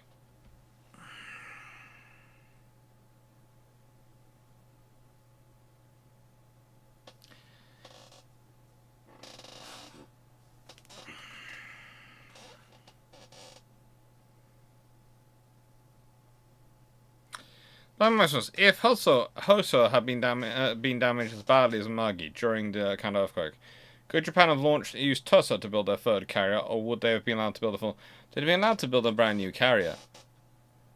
But the thing is, this carrier would not be experimental, whereas Hojo was considered experimental.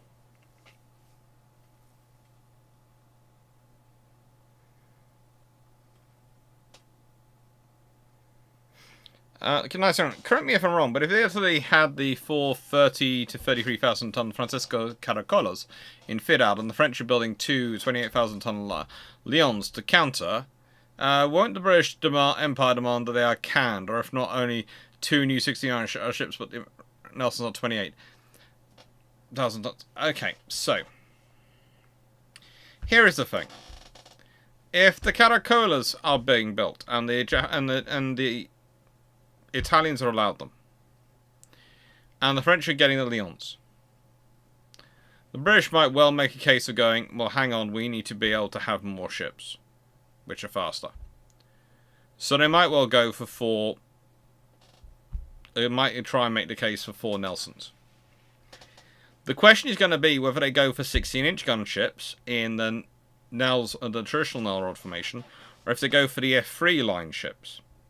You have to remember the Nell rods themselves are 33,500 tons, so they have 1,500 tons in theory to play with anyway in standard. So you could have used those 1,500 tons to try and get them to 28 knots. As I've said before, there are ways they could have done this. And I think it would have been possible if they had used the 1,500 tons to apply for to give themselves a third belt, a third shaft, and a third shaft, a 3-shaft arrangement. They could have got to 28 knots. As it is, we do know that with the 2 shafts, according to Gneisenau, Rodney, when chasing her, topped out at 26 knots. So with a third shaft and the same amount of shaft horsepower to go down that shaft as well down the other 2, there is quite a good chance that they become 28 knot, if not faster, ships. But that's going to require tonnage, so it's about 1,500 extra tons, which should probably be enough to get it through.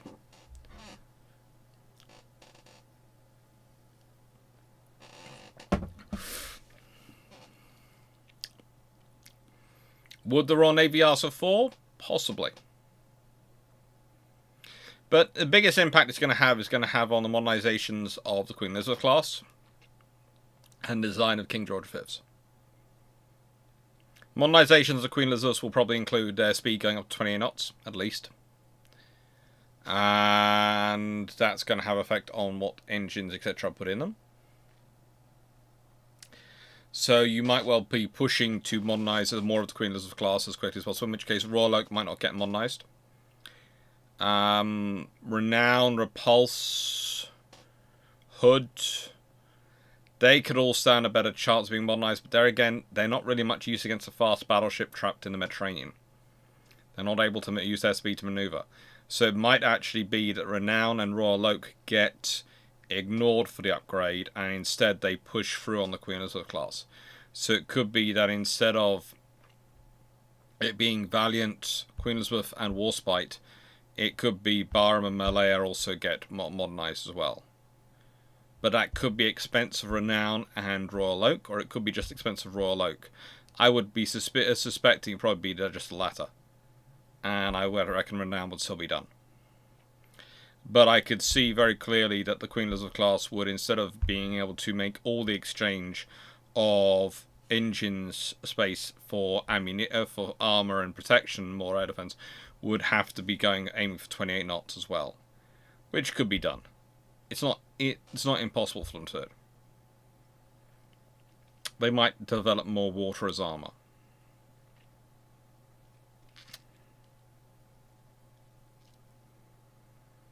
Interesting. Doc, you haven't had a drink of Iron Brew yet. I know. I've started it. Still the Bru Runs Out. Which tonight is going to be 2 glasses, but I thought I'd extend it all by having a glass of milk to start off with.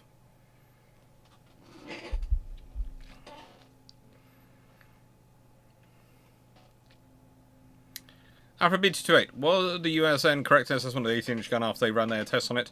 Or did they miss something? No, they were fairly correct. It's just the thing is that you have to remember they're testing it as it applies to their needs versus the Japanese as it applies to their needs. The Americans were testing it as applied to trying to build a battle fleet. The Japanese were testing it as applied to trying to build a fleet for deterrence. There's a difference.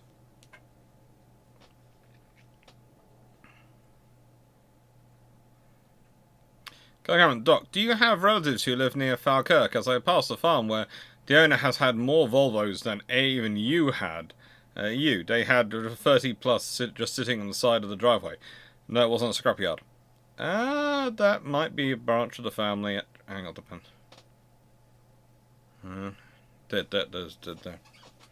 Yeah, there's that farm and there's that farm, so it could be one of them. There's one up there who has a fairly decent Volvo collection. Volvos are quite common in my family. Disturbingly common. I'm not sure there's one who has 30.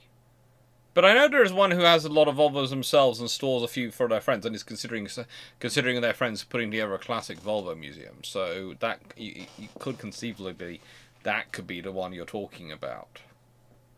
I think they have a farm-ish, is what I would call it. Daniel Clarke, when is the next Bill Trumps episode? After we've recorded it. So far, we've had trouble getting things to grow recording, and then I was away for a week, and so nothing was recorded. But hopefully this week we'll record something.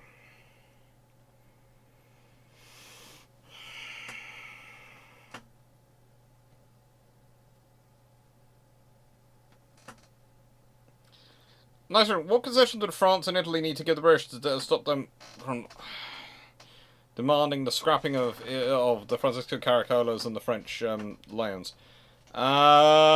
Nothing. Oh, the British would probably demand concessions.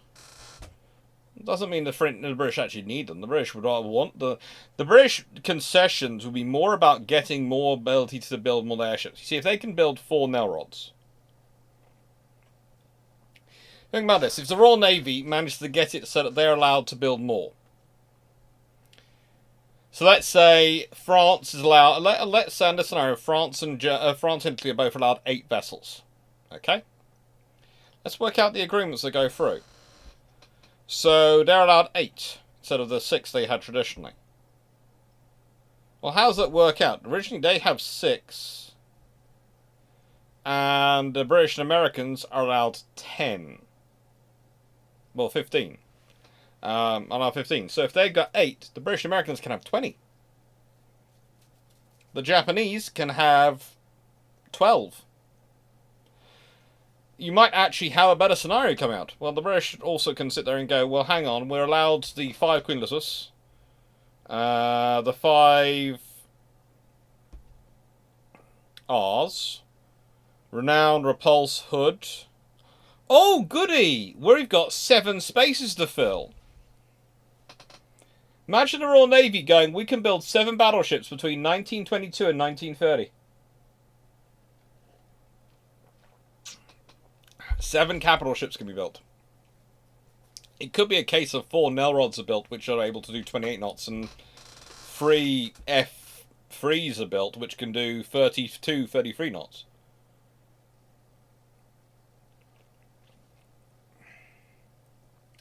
See, Clarke, the title tonight is Questions Till the Bru Runs Out. I haven't done a book yet. There isn't a book being done tonight.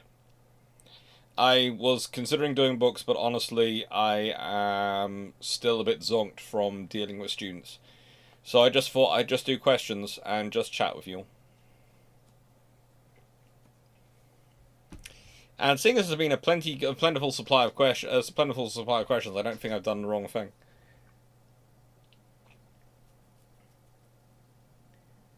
As mentioned, watch out, the M6 is a lot on Mount Carson. I know about the M6. I haven't been called on it yet, but you know, I know about the M6.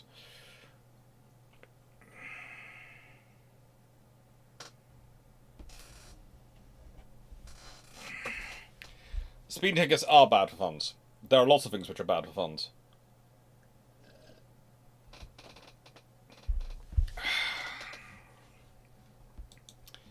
Currently, I'm dealing with, well, I would honestly say with coming home, as I've said before, there's been some issues going on at home in terms of the, seems to be there's a lot, seems to be the area where we keep getting a very, very strange smell. I've talked about it and how it's making the members ill. You might notice occasionally I seem to hiccup.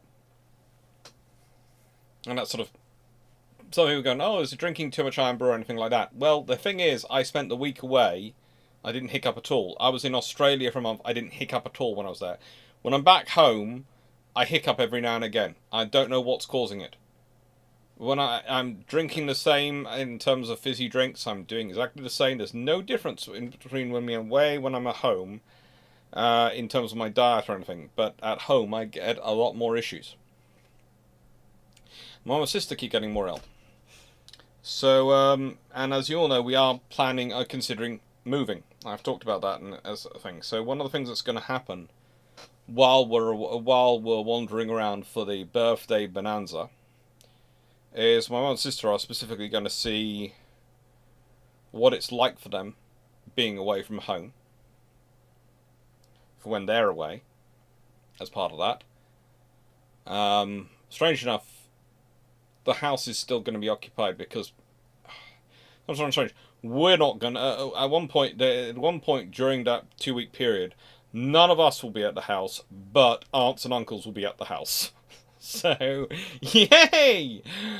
Oh, that's going to be fun. There's a specific aunt coming, not my mum or sister, another aunt, who is very, very forthright, and I am just waiting for that fun that could cause. I think I might be having to deliver chocolates to people out that one. She's lovely. She's absolutely lovely, but she will admit this herself. She has never been wrong in her entire life. Anyway, we're going to see how they go, and if they are much better being away from home, then we're probably going to be accelerating the whole trying to move thing. Very much so. And, yeah, I hope that won't have... the reason I'm talking about this now is that might have consequences for the Christmas videos. Because I'm hoping to record and get all those ready to sort of go before Christmas period, and have 3 videos coming out a day. Basically have a common response at 3 AM in the morning, my time. A short at 11 AM, my time. And either a key ship or a technology video or a live at 7 o'clock in the evening. For the whole Christmas period, for about roughly 180 videos over a 60-day period. Starting November, finishing January. So that's the plan, and I'm working on towards that, but if we do start moving or having to move and all those things more rapidly, then that's probably going to have an effect on that, so I'm just going to say apologies. Yeah, I do agree, Stafford, but I also, nicest way, I'm saying sorry for it if the videos don't happen as I like them to, but there's also the fact that if the family does need to move, then the family comes first.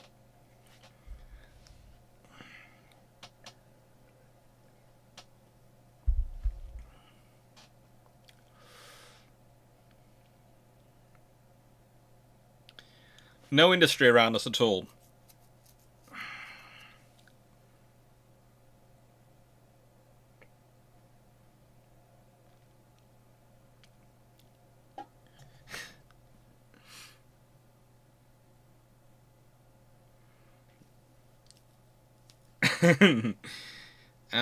Actually, does the 28 not Rodney come with red and purple paint job for more speed and something seeing this?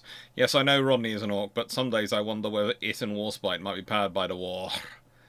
Possibly they are.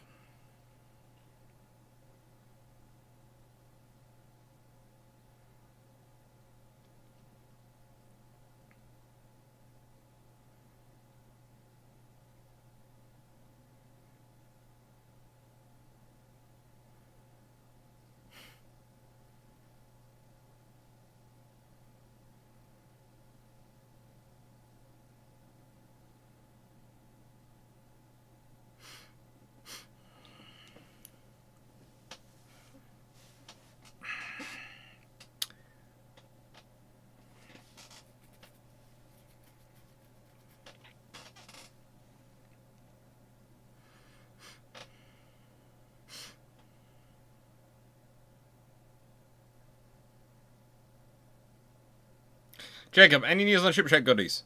They should be coming soon. We're sorting it all out. We have another meeting on Friday. Alpha B228. If the Alaska class have been modernized, I've got a whole pile of books. Not this one, but some other books, which are Soviet naval. Basically, the books which are coming are some of my Soviet naval duplicates from me, and some of my Roman history books.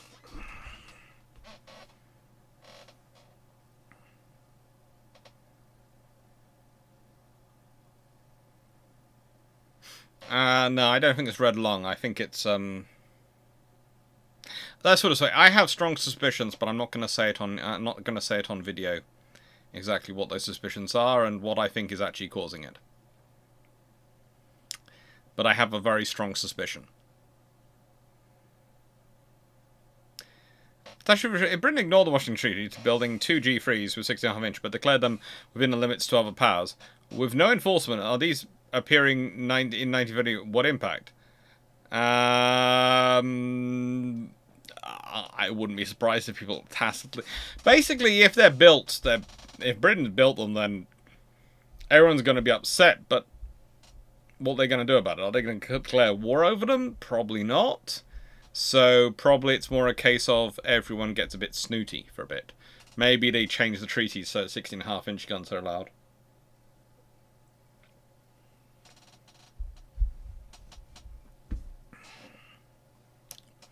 Nightbot is sighted.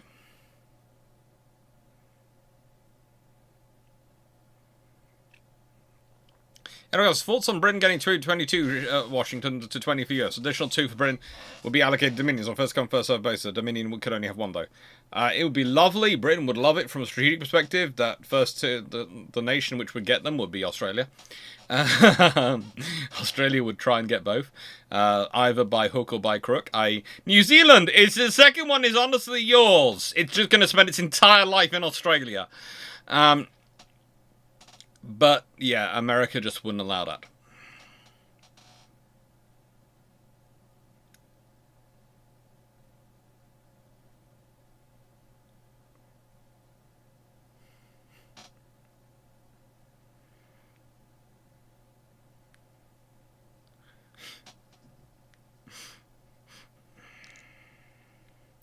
Are neighbours reporting similar health issues?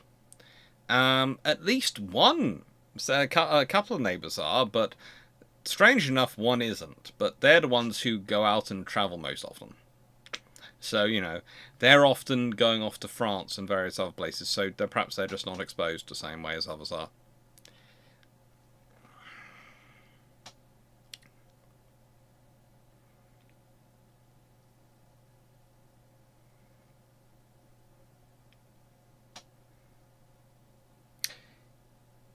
If the Alaska class had been modernised, how long might they have been able to remain in service? And if so, how long useful would they have been in the carriers role during Cold War?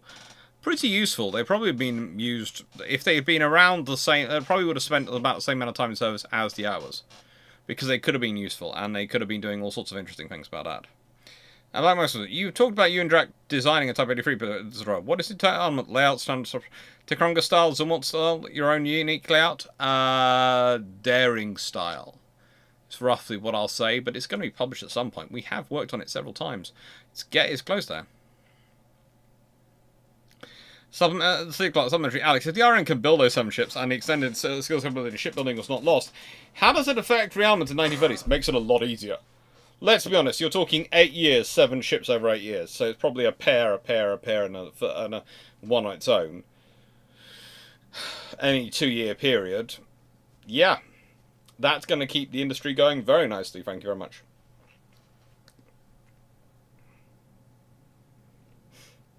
It's going to, let's put it this way, in terms of baseline, instead of the construction industry going down to 0, and so the stuff dropping down as below, cruisers combined with that constant construction program would keep the industry, instead of going down to, let's say, here, would go to here. So to get to the wartime need of here, that's only there, whereas from here, it's all this way. So that's the thing, you've suddenly made it a lot easier to build up to.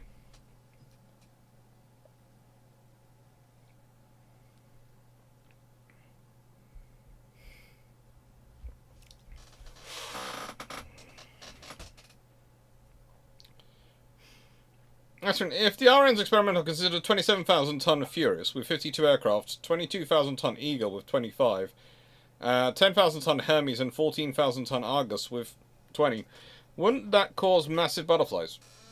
It's pretty much what it did include. Let's be honest, Hermes is not much more. Well, Argus 14,000 tons. Goodness gracious me, that'd be big. You're not far off them though. So yeah.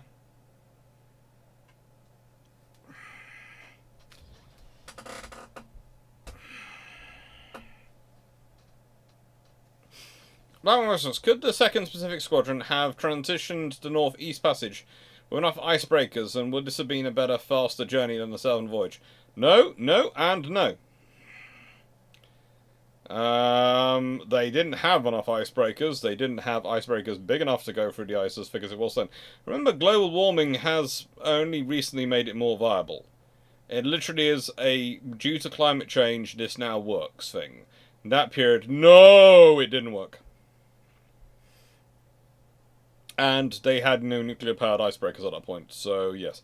And you needed to get fuel supplies, and they would have been coming so slowly. Yes, the Japanese would have had a far more difficult time monitoring them, but they'd have probably all broken down and been stuck up there.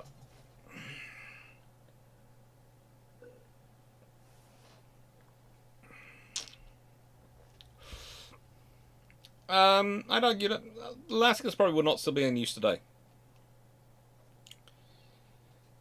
They might have been nuclear powered at some point, but I doubt they would be currently still in service. I think they probably would have been, in the nicest way, their hulls would wear out at a certain point, as would their keels. So if they were still in service, they're completely rebuilt units, which means they're brand new, but just carrying the same nameplate. Consider answeriness. Challenge. Rate the effectiveness of Commonwealth Imperial navies. Don't forget India.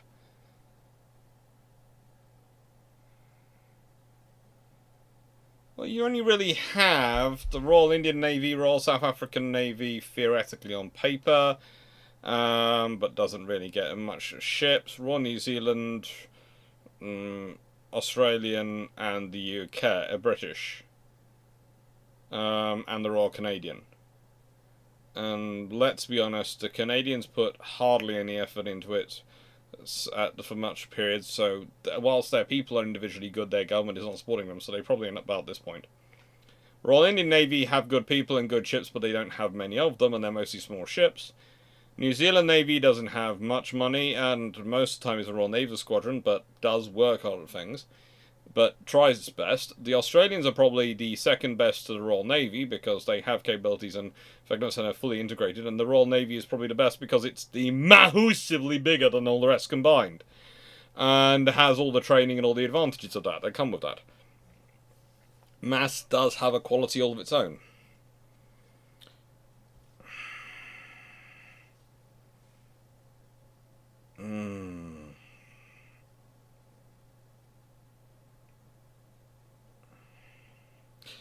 Honestly, 1931, at a certain point there is a temptation of me to ban Hearts of Iron. I will leave that to one side.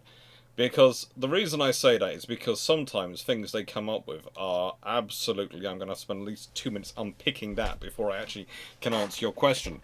So, In the Hearts of Iron, whatever AAO stands for, I've forgotten, the Royal Navy in June 1930 ordered back Courageous, Glorious, Furious to dock for further refits due to being unstable at speed and having poor handling in Atlantic weather. Okay, if there's a treaty in place, they can't then do this. Where the length was increased to 804 foot, 3.6 inches B. Increased to 804 foot, 3.6 inches. Beam to 93 foot, 6 inches. If you're increasing their beam by that much and their length by that much, you are again building a whole new ship. In the nicest way, the amount of work you have to do, it's cheaper to build a whole new ship. In fact, honestly, if you're looking at doing that much work, you would build a whole new ship. Delete it. Build a new one. It will make your life a lot easier. Displacement 25,800 tons standard, 29,260 tons of full load. How plausible is this? It's friggin' expensive to do, and there's no real good point to doing instead of just building a new ship, which would be a better design, more efficient design, and a lot cheaper than doing that. That would be a nightmare. Oh. Thank you, Night Heron Productions.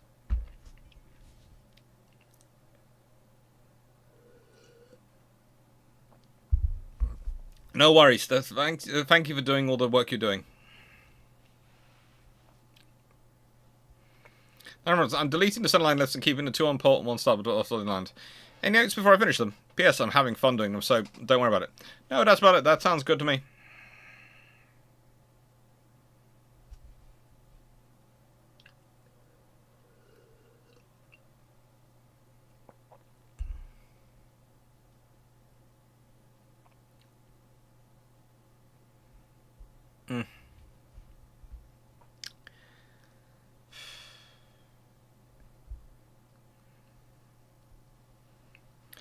No, too. I wonder if a quick sneaking version of the 13.5-inch battlecruisers the carriers, even if only a very basic one, with plans for a better future one, would have been a smart way to sneak around the 1923.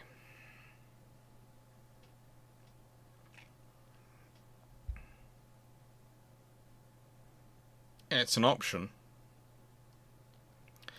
But, again, they're not going to be very good carriers. You'd need to change your engines as well. You need to do all sorts of things to make it work.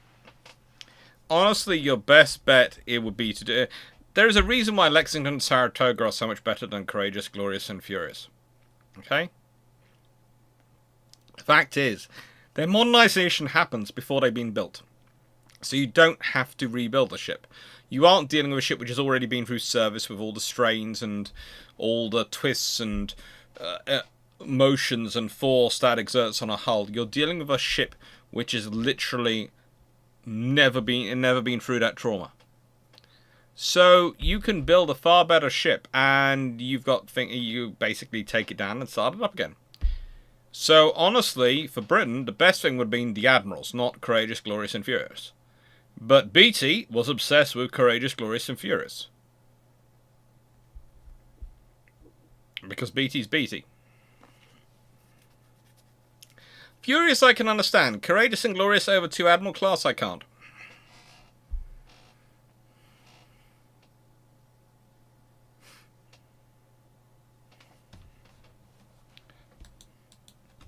I don't think any service raiders did the northern route.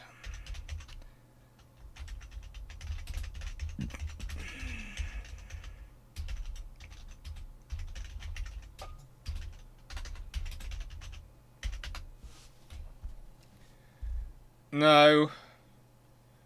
No. No. I can't find any listed as... if there is one, if someone produces something, that'd be great. But, no. I don't think any of their Pacific ones went the northern route.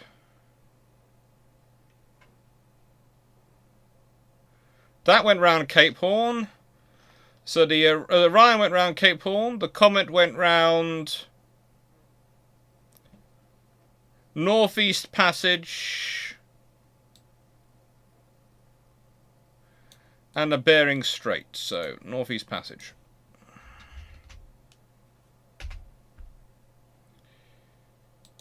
Yeah, the comet did actually go through the Northeast Passage.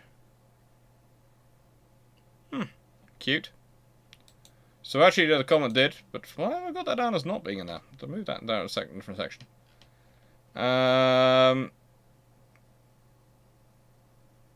Penguin didn't go around that way. The Atlantis went around there. Mikael went around the Indian Ocean.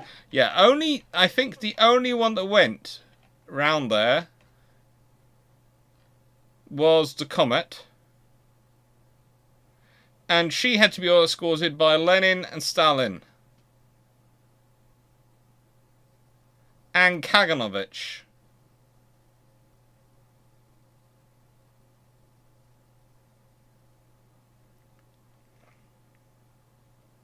Yeah, that's just not good. So basically, 3 icebreakers had to escort the comet through. That's one ship. No.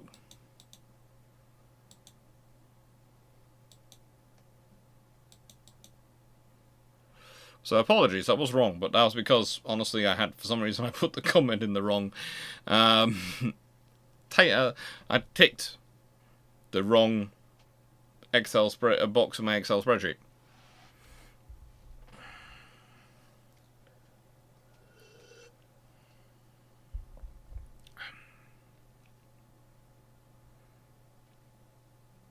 So if the treaty did not happen, what size would the carrier Courageous, Glorious, and Furious realistic be? They wouldn't be.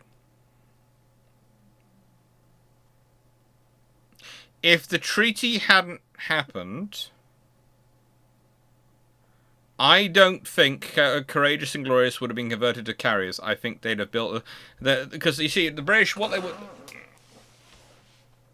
Conversions get special dispensations under the treaty, which makes conversions more attractive, right? But the British policy was to convert ships, test it out, and then build a new ship. They'd already done this with a small carrier because they built Hermes. The British were looking at building other carriers. They had designs going around. I honestly think if it hadn't been for the treaties, there is no chance Courageous and Glorious get converted. And I think the Royal Navy builds ships.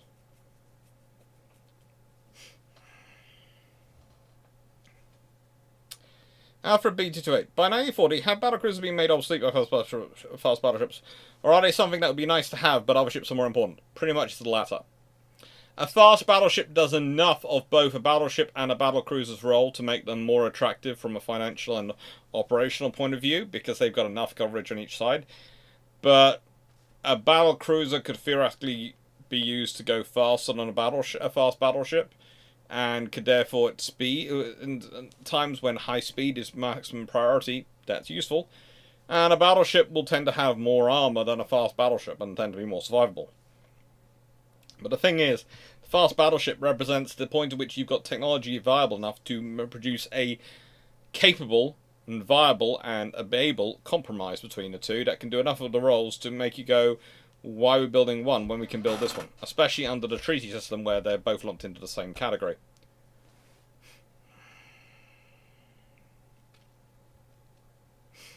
New York 4002, they had to pay in the Soviets 950,000 Reichsmarks for the trip. Jacob, by this point, Doctor's Excel sheet is like a huge wizard's book with all kinds of extra notes in my mind. You have no idea my Excel spreadsheet. There is a reason I will honestly never show you my Excel spreadsheet, okay? It is a frigging mess. I can use it, I know where everything are, and I know what the notes mean. But I'm not showing it to anyone else because it is a mess. It is an absolute mess.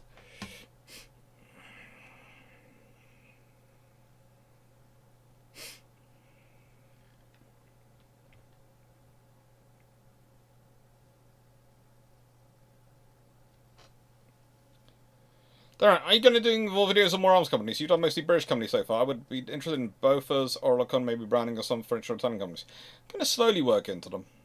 They're going to come up over the years. Basically, as I go and find the sources and do the sources, most I've done British companies because I already had those files materials. And I'm going to do more as I come across them.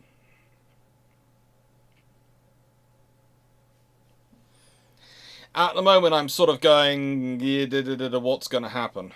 I have honestly been, as said, we have what we have going on, and I am spending a lot of time on Zoopla at the moment. For those who don't know, that's a house hunting website.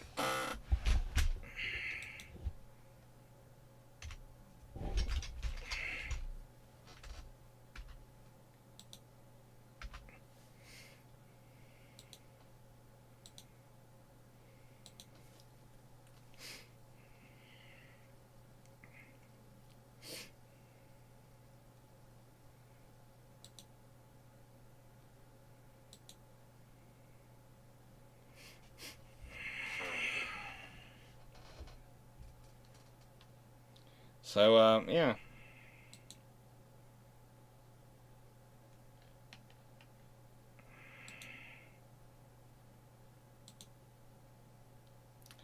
It's interesting, but it's... These things are all doable.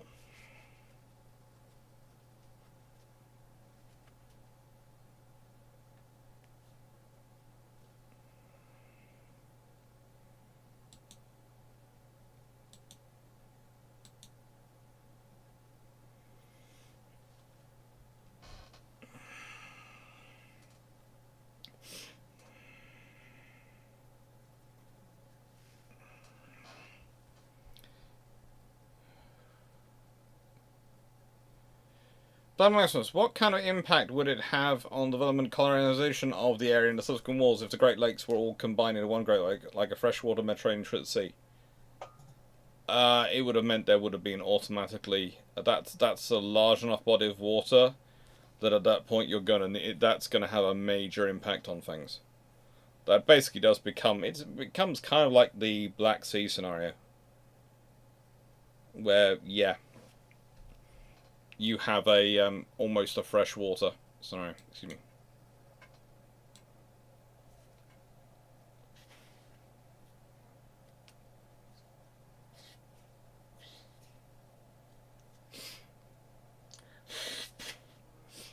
That's better.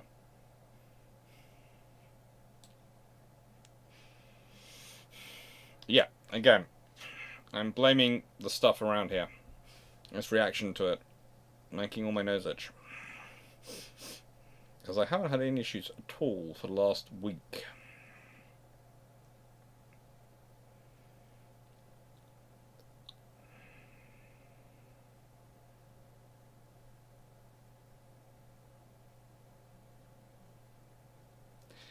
Were there any plans for a county-style Royal Navy RM battleship where the hulls are very high on the water until wartime, and then, oh look, all this arm we found sitting in the warehouses that make this ship ride better? Honestly, having looked at the F3s, I do wonder. But the trouble is, if you're going for belt armor, how much are you dangling on the outside? And the thing is, belt plate usually make it in one roll. So if you're going to roll and how thick are you going to make it? And are you going to do a sort of thing like you're dangling 12 inches of armor on there in peacetime, and in wartime you take it off and you put on 16 inches? And you go, oh, hello, yeah, we've got 16-inch armor plate now. Oh, great. Furious probably gets converted and gets used as a testbed. Nice to go from. And Blackwell Maximus, what belt thickness is needed against 8-inch gunfire for a heavy cruiser? What range are you going to be fighting at? Sorry, pardon me. Again, no hiccups, nothing. 8-inch probably is probably what you're going to go with. That's probably what you want.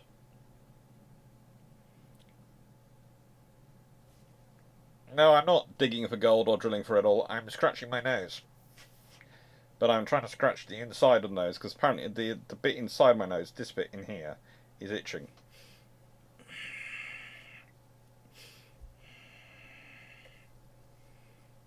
So, you know, yeah, just done it in front of you. Hi, Dan. Dan, Stafford has a question about his ribs, and I don't mean the barbecue cooking variety.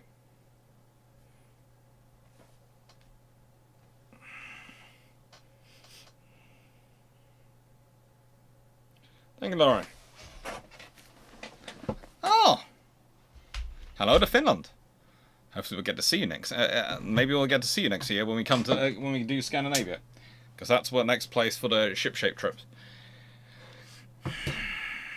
Ronan, what happens if you get practical helicopter anti-submarine warfare around the time World War II escorts are being designed?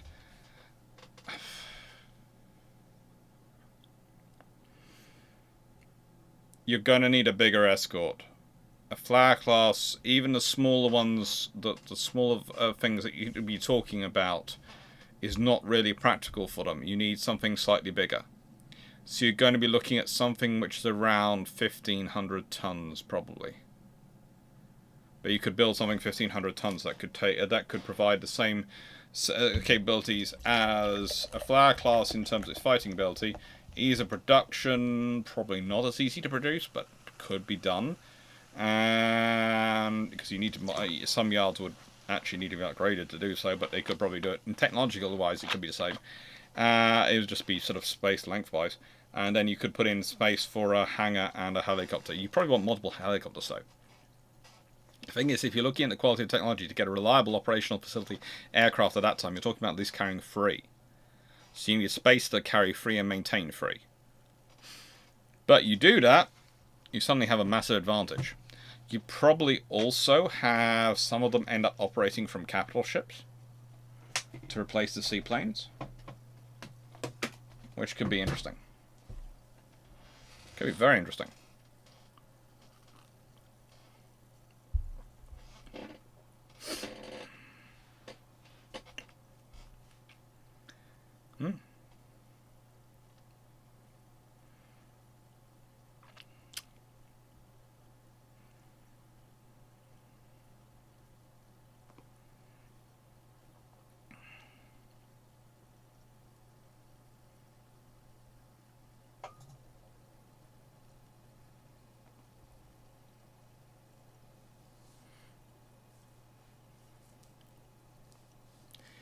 Alfred B228. This is just giving me an idea. How feasible would it have been to have battleships and battlecruisers count separately in the treaty? Well, that's one of the things the British actually do start off by arguing for. The Americans don't want that, though, because they're worried that this will work out with different people getting different measurements for it. Because, again, who gets what? Could have been had led to some interesting things, because if you consider that the British eventually will ask for light cruisers at the expense of heavy cruisers, some could potentially have ended up asking for battle cruisers at the expense of battleships.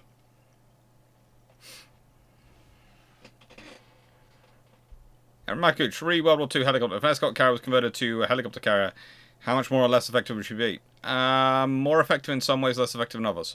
You have to remember you want to have the combined. You want aircraft. Your aircraft are going to be your long-range anti-submarine warfare patrol, keeping submarines down at a great distance. Helicopters are more for prosecuting anti-submarine warfare and close patrols. So you'd be especially if you've got if you've got helicopters able to operate from escorts. I'm probably talking gyrocopter more style things than a true helicopter. You would be looking at probably a air group of about 4 or so of helicopters aboard the escort carrier, plus probably some in kits so they can fix ones on other vessels if they need to, and 12 to 16 aircraft, as in flight aircraft. Do you guys have rough dates of the scanning trip yet? It's going to be June 2024 if we do it, and it'll probably be about the same length as the previous one. So probably it will probably be in June for roughly we're working out exactly where and when we're going to be, but it'll be out soon. The thing is, though, I will say this. People keep sending me suggestions on museums to visit in Scandinavia. Keep it up, but so far, what you're doing is you're making my life a lot more complicated, because every time I have the trip planned, people send me through details of excellent museums. Someone sent me to this the other day, the Missile Museum, which exists in Sweden. A missile museum. And we were thinking, okay, this may have stuff for our era, it may not. We looked at the pictures of the Missile Museum. It has tons for our era. It's absolutely chock full of stuff we want to see. At that point, we're going, oh, great, straight into there.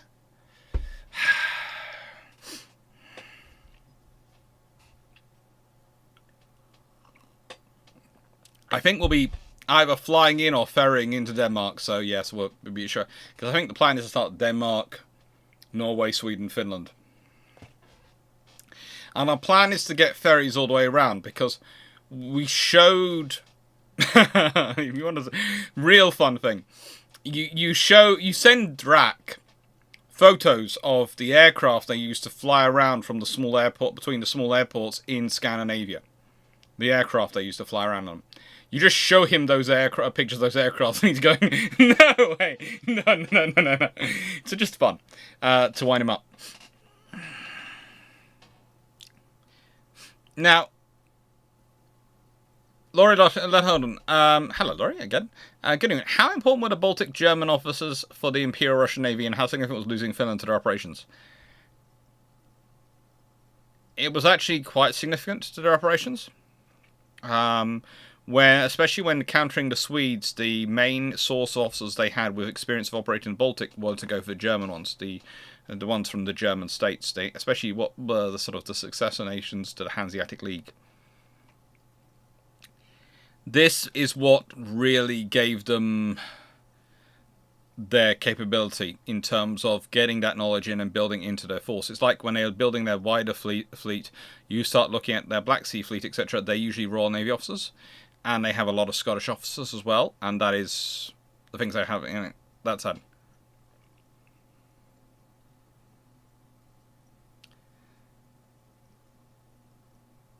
Is it more complicated to be told now, or when you're there and just visiting a museum?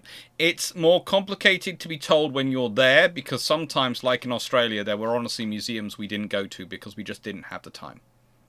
And we were told about them when we were there.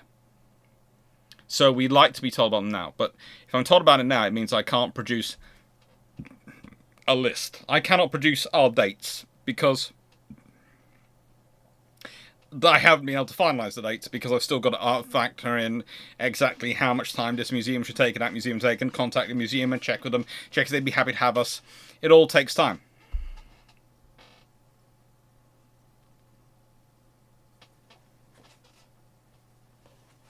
We were going to be visiting Narvik, yes.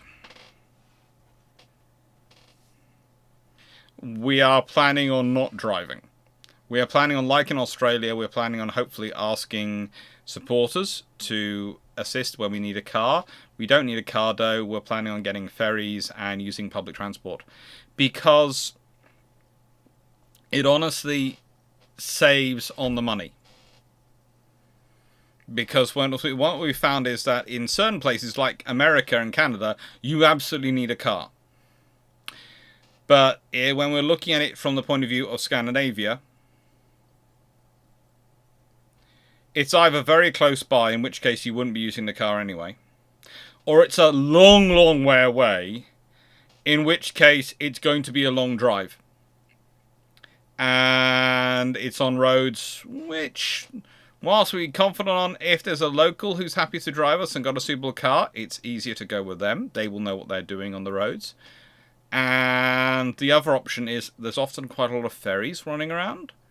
And for a naval history channels and naval history historians, getting the ferries up and down the fjords and having to see all that beautiful naval history and all that lovely scenarios that go on there is no hardship.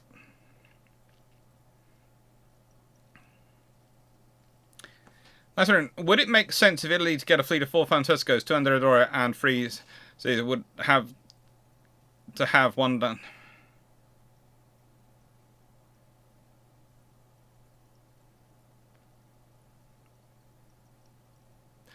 Okay, basically,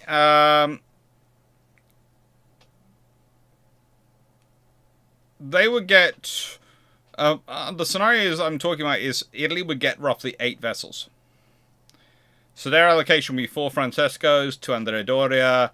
Maybe they get the full 3 CDIC, because their allocation will be, let's say, 8 times 35,000 tons, which is 280,000 tons of battleships. So if they allowed 80,000 tons in standard battleships, they could possibly get all those ships in there, but they probably wouldn't be able to get the Dante Alighieri. And the Regina Elena, probably not. They might be able to retain those until the Franciscos are in service. They might do. They might not.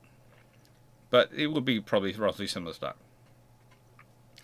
Nice area for everyone. Hope that answers your question. See, Clarke, if the BT had not been such a massive plonker and converted one of the admirals into a carrier, or two of the admirals, which is what it could have done, how did Aaron got it down within the treaty max for a carrier from a 40,000 plus ton ship? Oh, quite easy. You're taking out turrets, you're taking out armor. You can get it done quite easily. It would probably be a Lexington of a style ship of roughly, we're allowed to build something of 30-something thousand tons in conversion.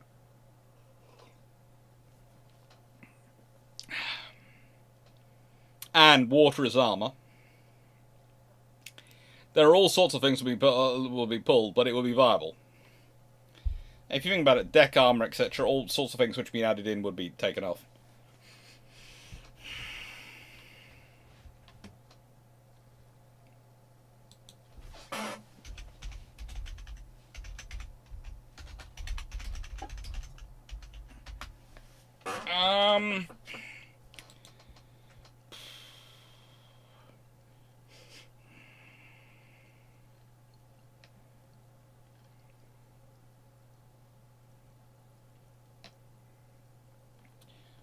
Well, it was built in the 1950s, but it could probably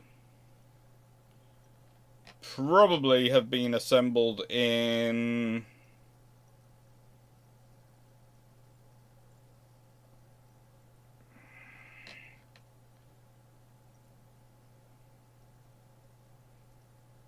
Well, considering how big it is, it probably could have been done in the 1920s without too much trouble. It's not that different to the Suez. If you consider the Suez yeah.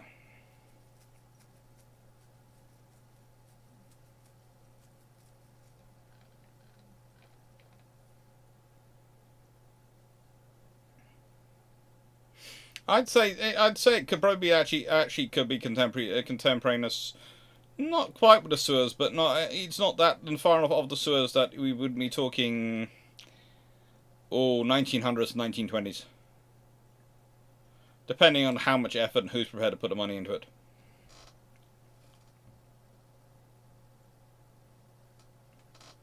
Okay, I just tried to find a museum. Were you referring to Broga Robota Museum?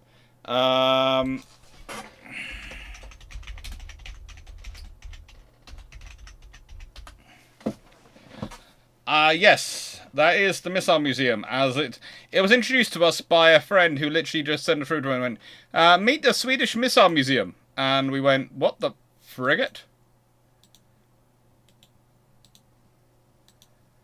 Yeah, it's just...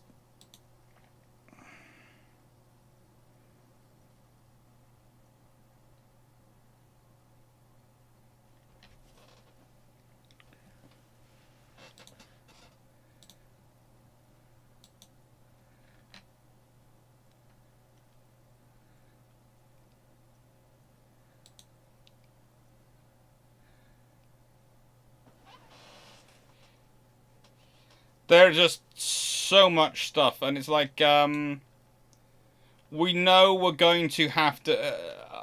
I'm currently trying to work out how many different places we're going to have to visit in Sweden. Norway, we definitely want to visit at least the Oslo area and the Narvik area. But there's also Trondheim. And it's becoming a case of, well, with Finland it's at least 2. With Norway it's at least 2. With Sweden it could be as many as 3. Copenhagen, that's 4. That could be 32 days in terms of travelling away, and that's a long trip. So we're not sure. We might end up having to cut Denmark out of it. And then that takes it down to 28 days in 4 weeks.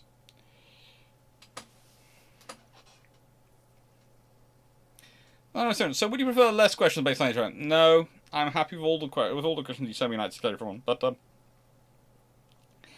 I just have fun with the HOI questions because Honestly, sometimes I look at the reasoning of Hearts of Iron and I just go, this suits the world of Hearts of Iron, but has no connection with the reality of the world we live in. So that's it. But it's still interesting, because it obviously allows me to discuss other things about why that wouldn't work. Because we've got another plan for another future one where we start off in Copenhagen, we work our way through Germany. And the trouble is that would be that for that one, I have been told that I need to time that with ending in Oktoberfest somewhere for my 3 colleagues, and I will be the designated driver. Ah.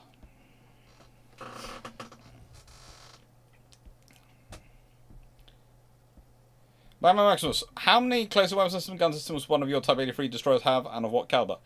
I think last time I was checking it, it had about 6 of 2 different types. But we're still debating some of those things. Plus lasers. Would Japan have been better off building mine-laying submarines instead of their airplane carrier submarines, assuming there was similar tonnage? Probably. Especially if it could lay mines all up and down the American coast. And really blockade their harbours.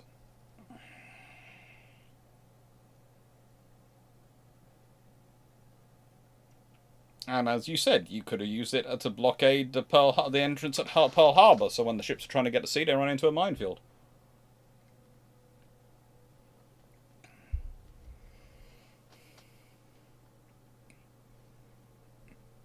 Mm-hmm.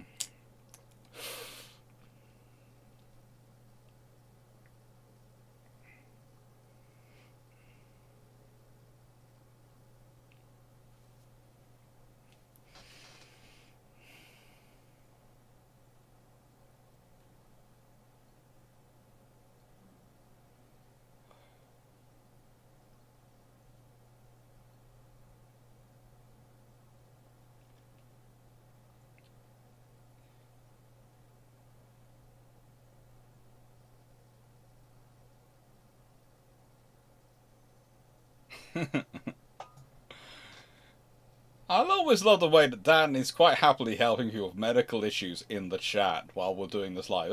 I just find that nice to look at and just go, yes.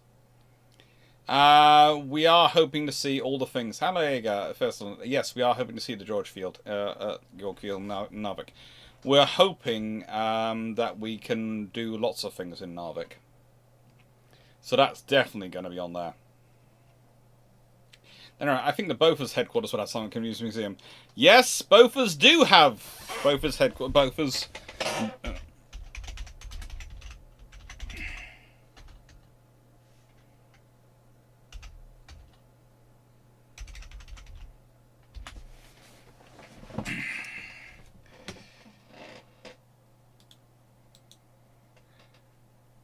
The Bofors do have a museum.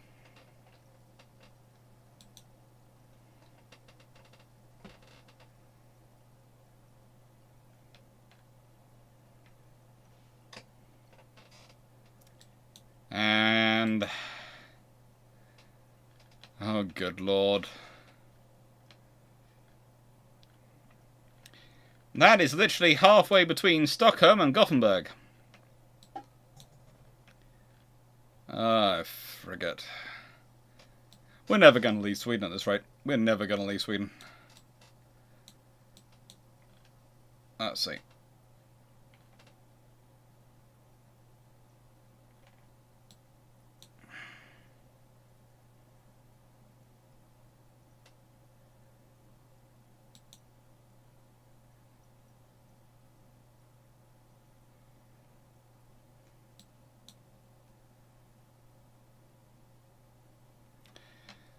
Yep, just keep sending in the details for the various museums you think you should see in Norway, Sweden, and Finland. At this moment, I'm going to do a audible and just call Denmark out of this one, because that's just going to make my life a lot easier if we don't have to include Denmark in it.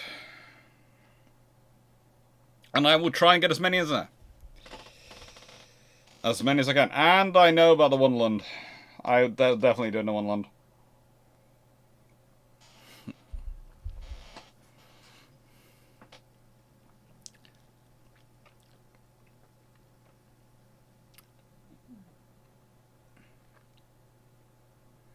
It's Dr. Clarke going to have new forms of Stockholm syndrome. Sweden, why do you have so many museums? They're so cool too.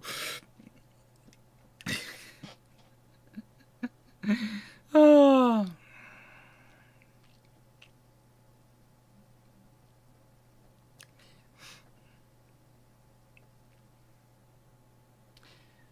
Like, as a supplementary to question, are we looking as being built for but not with, like the county class?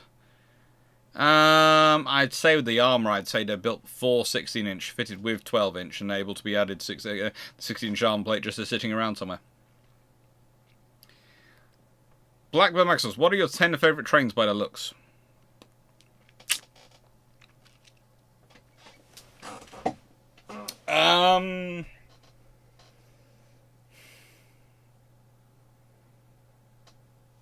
Ooh.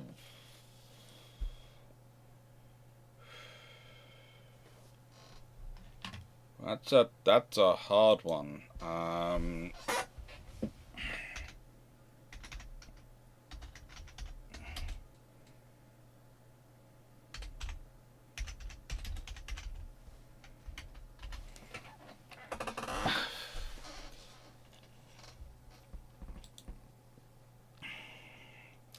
I will say I have been looking for years for a 2251 class. One of Colette's Swindon Works builds for my N-gauge railway. I always find them very cute. I like the large pannier tanks, the 262s. I would say probably my favourites. I always love the A3s, but the Princesses are pretty cute as well. The Princesses are, of course, the LMS. Big Boy has an affectionate place in my heart, but so does the Giant Pacifics. Basically, they're just all beautiful. I like steam trains. And the Castle class, I'm very proud that my N-gauge railway has two that wander around it on a regular basis. My N-gauge railway actually has 2 castles. And two castles, 2 hunts, and 2 262s. It's missing an 06. It's missing a 2251. Sadly enough, I've been looking for one for ages. I was told there was an N-gauge 2251, but I never found it.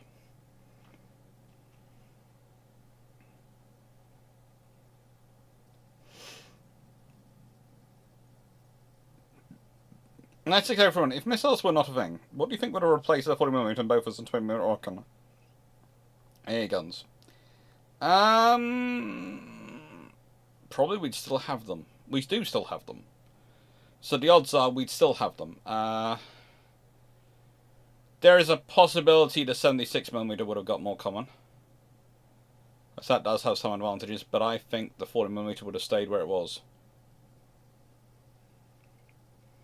A4s are good.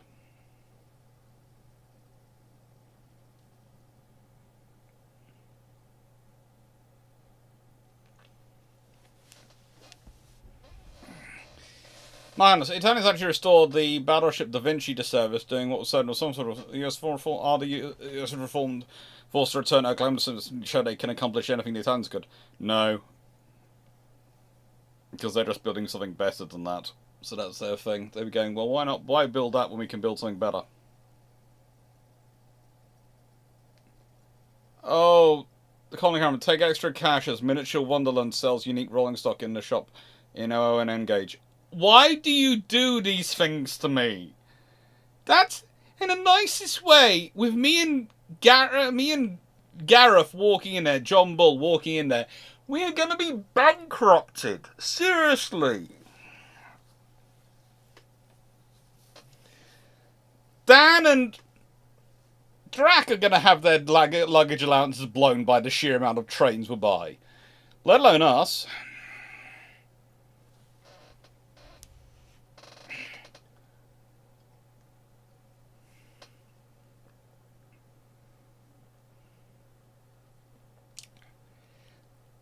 Take care, Jacob.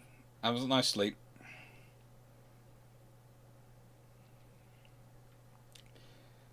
Yes, Gothenburg Maritime Museum and Aeros Museum are both on a list for Gothenburg.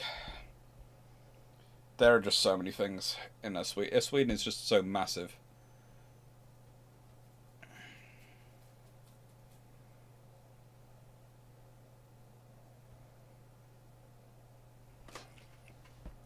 Can't remember. It was my first stop in Germany, and I nearly spent out. This is not fair. Yeah.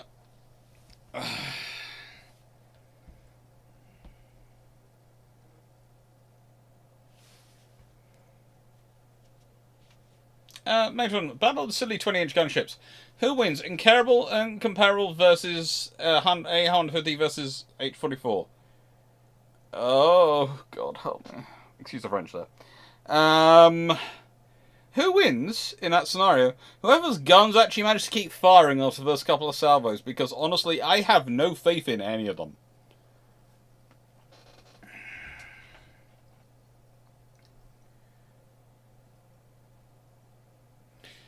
Vault Boy, thought somewhat a refitted Tillman 4 a la West Virginia would have done against the Yamato.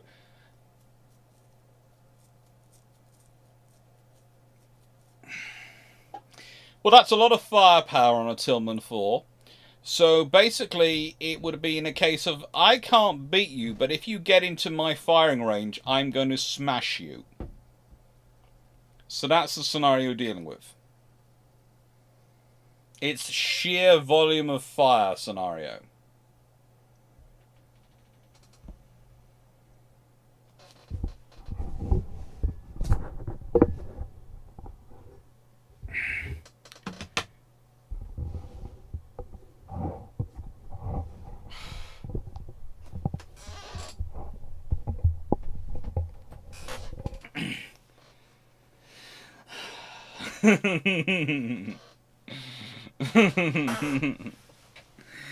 Oh, okay. Eric H.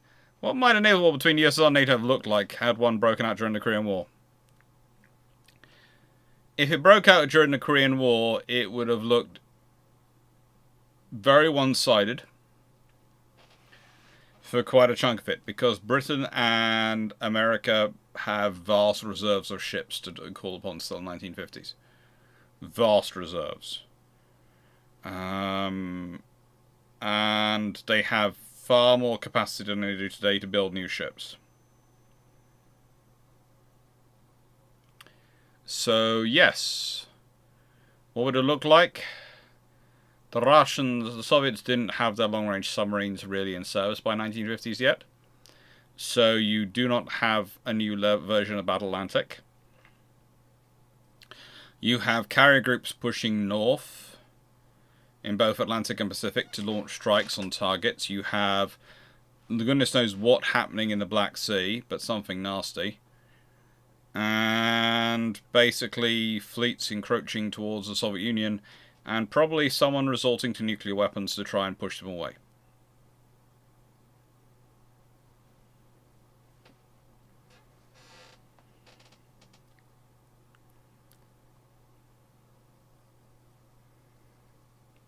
Makuch, if both sides are infected with the Age of Dreadnought, with the Age of Dreadnought's AI, close the range, stew divided, how does Jutland turn out? Into a very nasty fight where probably the Germans get smacked by sheer numbers. Because, let's be honest, if they're closing the range, and it let's say if it holds off until you get to, well, until you get to the big battle, the actual proper battle after the run north, probably the German, the massive fleets converging on each other. There's going to be a very nasty, very bitter fight. A lot of ships are going to be lost. Odds are the British come out on top, but it's going to be a lot of ships lost.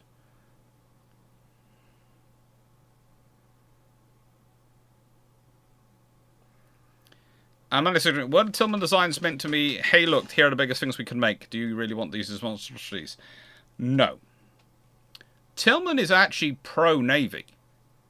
He's asking to build it because he just thinks there's no point hanging around building the smallest when you can build the biggest. Just get on it over with and build it.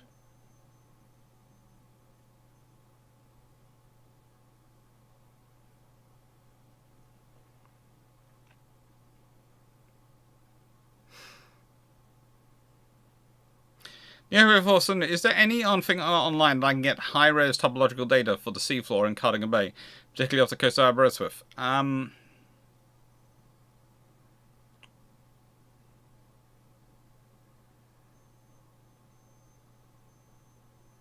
The hydrographics, the Royal Navy's Hydrographic Office has a website, I think. They might be doing it. You keep squeaking. That's annoying. So we're going to have a conversation. Why are you squeaking? Oh, you're hot. Oh, you're very hot. We'll get you down and turn you off. How's that sound? Sorry, this is squeaking. If you're wondering what this is, it's an electronic anti-bug system that puts out a constant frequency to keep spiders and things out of my office. I actually have 3 of them in the room. And they work quite well, but they do when they get overheated, they start squeaking.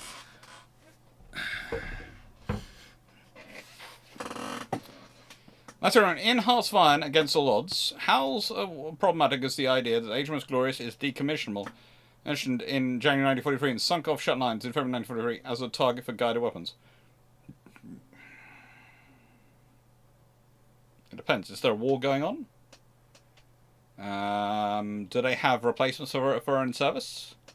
How many ships can they crew? As I was finding out today and explaining today in my home Ultimate Adrenauts battle campaign, I've built 128 light cruisers. Crewing 128 light cruisers is difficult.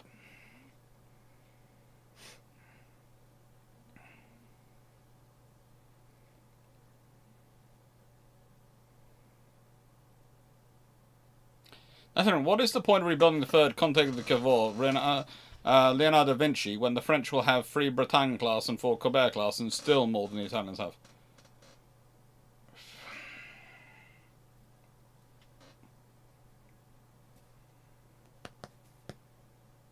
Because it's nice to have the third Conte de Cavour? Because it's better to have it than not have it? Because the French aren't your only problem in the world? There are lots of reasons to do these things. Did the Japanese ever look into a fort? I have a strong suspicion that is where the Japanese would have ended up with their battleship success at the Yamato.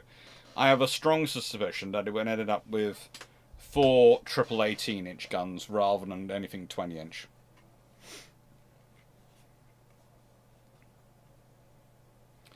Alright, Leon, how important was Simonstown Naval Base during the different wars? It has a fairly interesting museum. Well, I was there in February. It is quite important and very useful in between the wars, but during World War II it's especially important. If you consider at certain points the Royal Navy logistics hub for the Indian Ocean is run out of there. During various operations, especially the invasion of Madagascar, etc., Simonstown is critical.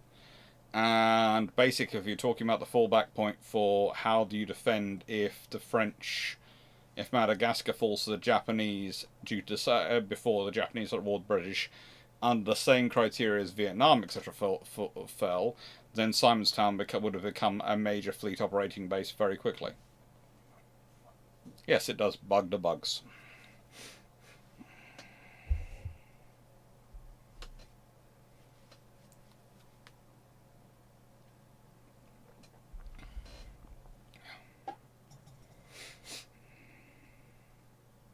Voibo, had USN actually refitted Long Beach with her planned Aegis suite and proceeded to build the rest of the nuclear strike cruisers, what do you think the Soviet response would have been?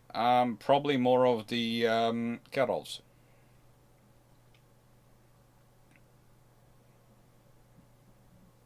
It would probably be more of the sort of the Kirovs? Yeah, the Kirovs. More of them would probably have been built. Maybe another couple. If the N3 had the extra 36 foot of the G3 length, but used the F3's turret layout, would that get the ship up to 28 knots?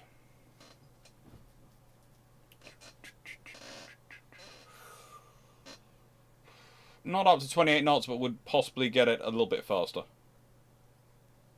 Length to beam ratio is going through my head. Certainly gives you space for more engineering plant. So you can put more turbines in there. You got 4 shafts on design. So you can theoretically put that power down.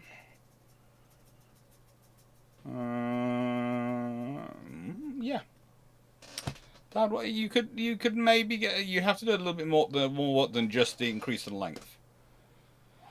You'd have to give it a bit more power plant. You'd have to use that space, but you could do it. Maybe not 28 knots, but probably at least 27-ish.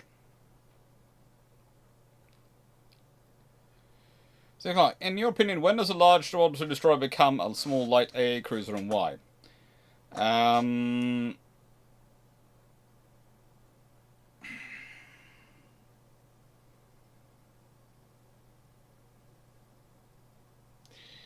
It's when torpedoes cease to be a primary weapon system and firmly become a secondary system, and it has enough guns that it is a gunnery ship.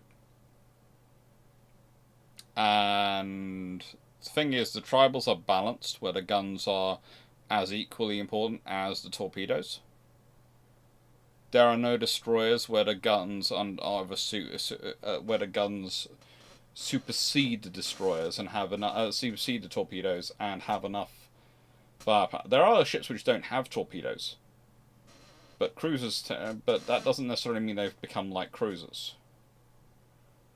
They're Hunt class escort destroyers. So there's a difference. You have to be a fairly large destroyer. You're talking 2,500 to 3,000 tons anyway, and basically your guns have to be your primary armament.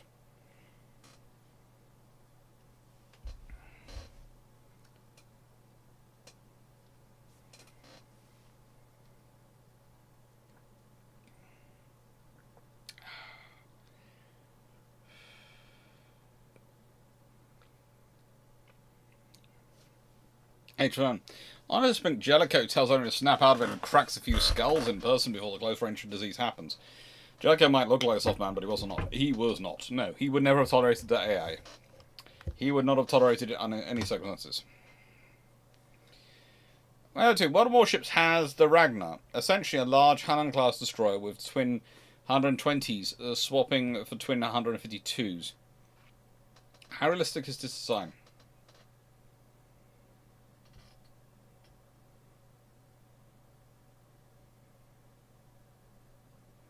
Considering the various vessels which were available and the Swedish and Norwegians were capable of building, I'm not considering it unrealistic at all. It's quite possible. The Swedish especially have some very big, very powerful destroyers. There is one I'm looking forward to visiting in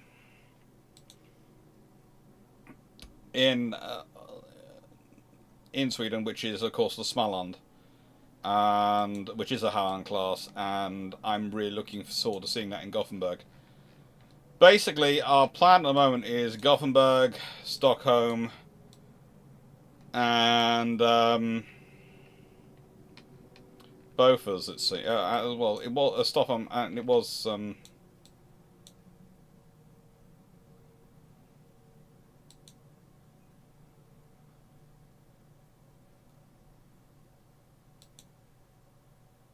the Maritime Museum. At Karlskrona. So, but yeah, there is basically there's a fourth one, which you should probably do. I'm just trying to work out whether the Bofors Museum is possible to be reached from Stockholm and return within a day.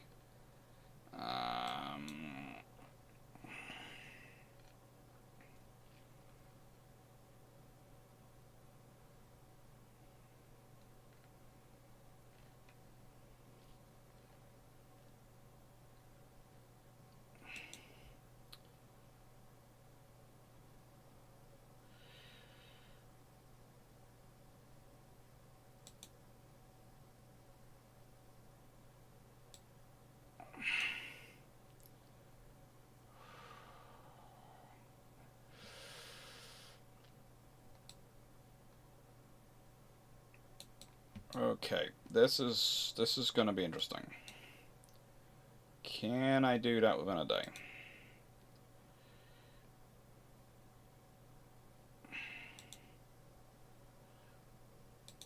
direction from Stockholm.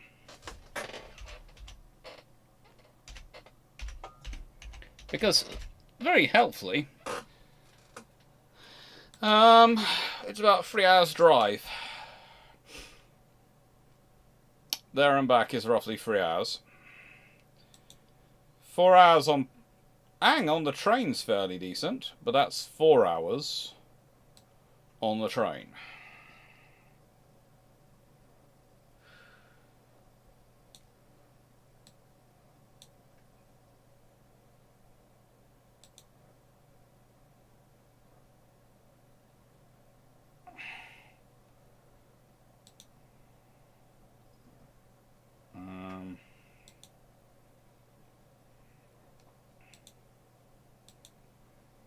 That's interesting one.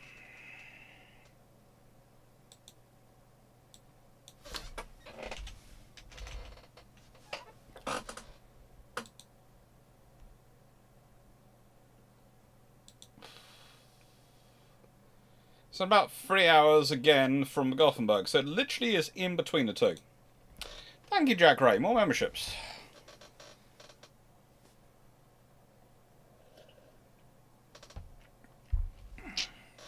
I'm asking, seeing as that the first London Naval Treaty limited sloops to 4 guns above 3 inches, would it be viable to make a sloop with 4 twin dual-purpose 75mm gun turrets? You could have done that.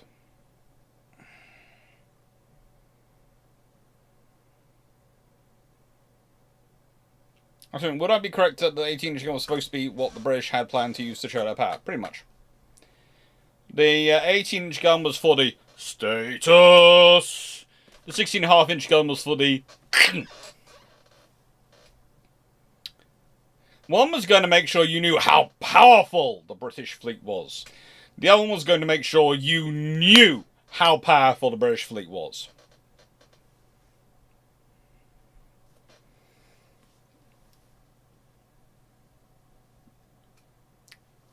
It's practical.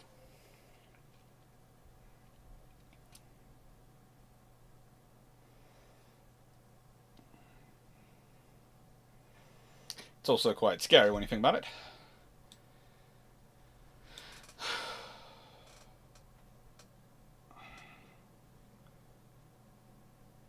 There is an option.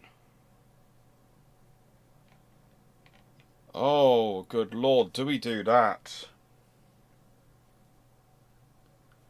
I've had an idea in my head for how to deal with the scenario, because that goes to that one, and if we split it up into 2 pairs, and one pair went that way, one pair went that way, and then we met up again in Stockholm, that might work. And then we could visit 4 places in 3 days worth of trips.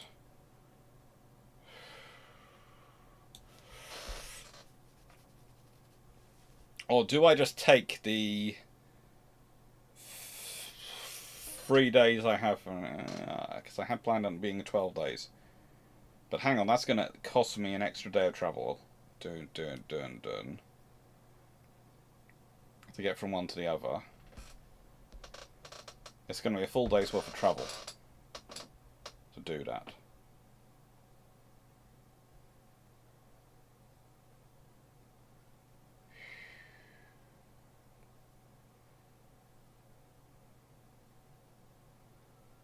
Can do that road all the way up to there and there. This is going to be a fun thing to work out, isn't it? Sweden is going to be fun for me to work out.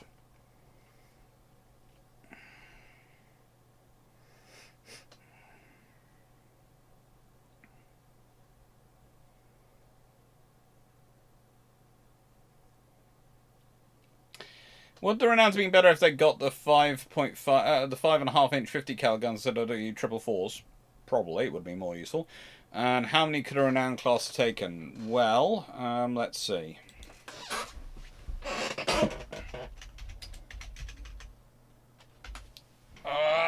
I'm just going to do some stat analysis in my head here, so please note. So they are armed with 2 single 4-inch guns and 5 triple 4-inch guns.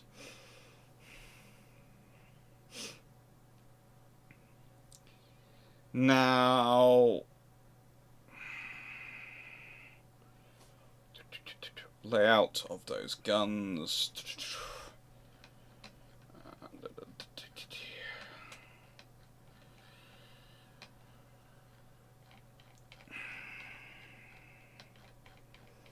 I'm just looking at a plan here of a renown class. I would say if I was going to replace the 20, so that's 15, 17 of them, I would probably be replacing with 12 5.5 inch in doubled mounts. So I would have 6 double mounts. I think that's what I could just about. I think you could do that. It would have to be 6 or 7. Potentially you could do 7. Potentially you could do 7, but I think probably 6. 6 twin mounts, twin 5.5s, okay?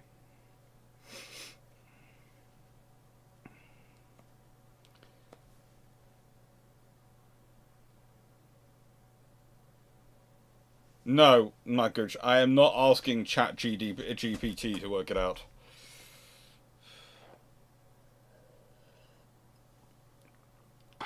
That would remove my entire fun of doing it.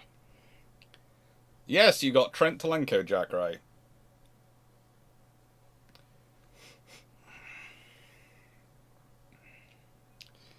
That's actually getting someone. That's Andrew D, Icy Deadman, Charles Curtis, and Emac. Thank you. Or gifted Jack memberships at Trent Telenko. I know he does watch the channel, Tom. Make sure done. On sloops, I know the reason they were built, but how many could the British afford to build?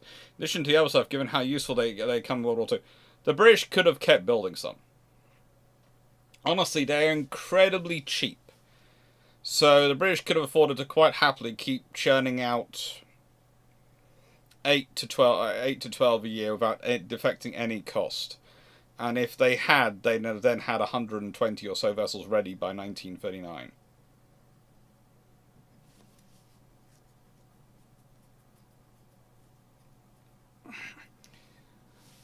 Which would have been very, very useful, because that would have probably destroyed most of your opponents.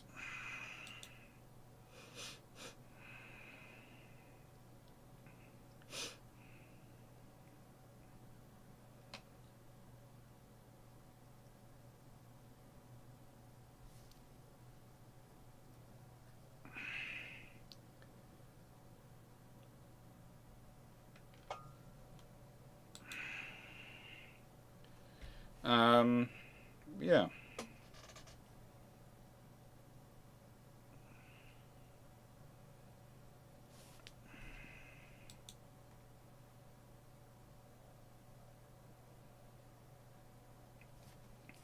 Yeah, I think you'd get them done. That's 5. At least 5 twin, but actually you'd have put that one wing, so you could have done 2 there and 2 there. Yeah. You could have done, you could have quite easily accommodated 6 twin 5.5 inch guns in that design.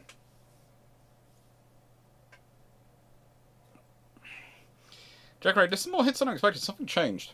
I'm not sure what has changed. Perhaps the number of people watching this evening? I don't know. There's about 60 people watching.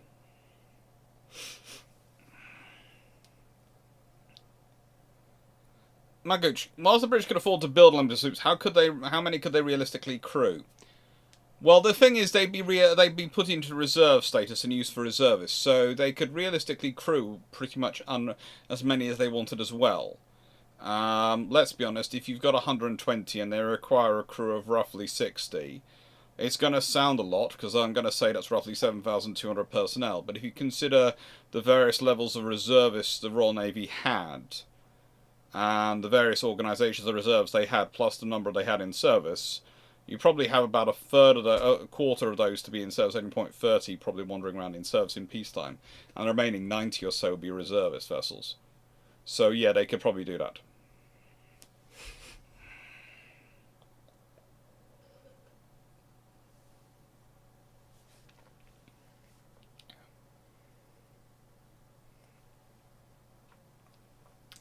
So, Clarke, question: is one of the Christmas videos ideas going to be appropriate theme songs for famous warships? Could be fun. I am looking for. I've already got one offer in. I can't remember where the offer was though. At the moment, I've got to go track down through my notes. But I am looking at I'm suggesting that there are 3 spaces, which are 4 spaces, which I've already got one offer from, so technically 3 left for people if they want to submit their videos for the channel. I'm quite happy to put other people's videos up on my channel for people to see if they wish. The only proviso will be the same rules on language I follow, in that I keep it PG something rated for my little cousins to be able to watch, and only put in what you know to be true. That's what I always say. But I don't think I need to say that second one.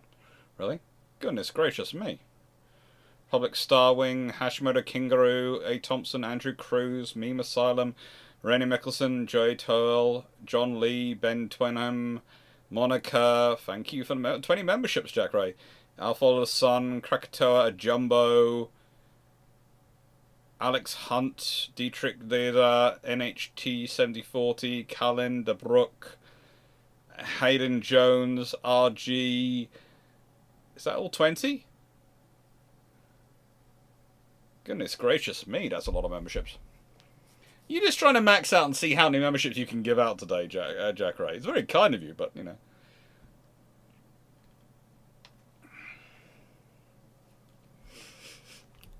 Might as well design a crew of 4 capital ships of wartime complement. Mm-hmm.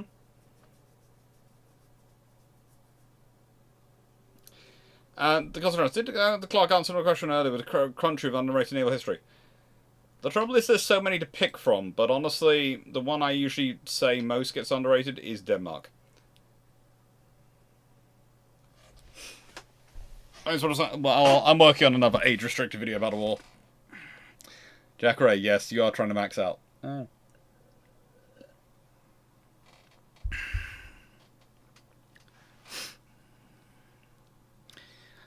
What kind of impact on World War II if all 8 R-class are built, but done as Queen Elizabeth Renowned with... As a Queen Elizabeth Renowned with a 3-turret triple 50-inch gun layout, speed of 30 knots, and armor require? If they've got speed of 30... If the Royal Navy has 8 fast battleships with 9 15-inch guns as of the end of throughout the treaty era, and they're being modernised, that is not a nice group for anyone to deal with in terms of World War II. That's a fairly... Let's be honest, if you've got 8 vessels like that with 15-inch guns, they are going to be the lead vessels of the Royal Navy in World War II. They're going to be what have been modernised, not the Queen Elizabeths. They're going to be what is going to be setting the tone for World War II. The Royal Navy's probably changed. Nicest way, if the Royal Navy has those, do they have the Renowns? Probably not. They probably got all 6 Queen Elizabeths, so they might have those. Have they got hoods? Let's say they still built an Admiral class, but they might have built 4 of those, because they would have started them earlier because they didn't have the Renowns. So you could have as many as 18 of those, plus the Royal Navy would have wanted to...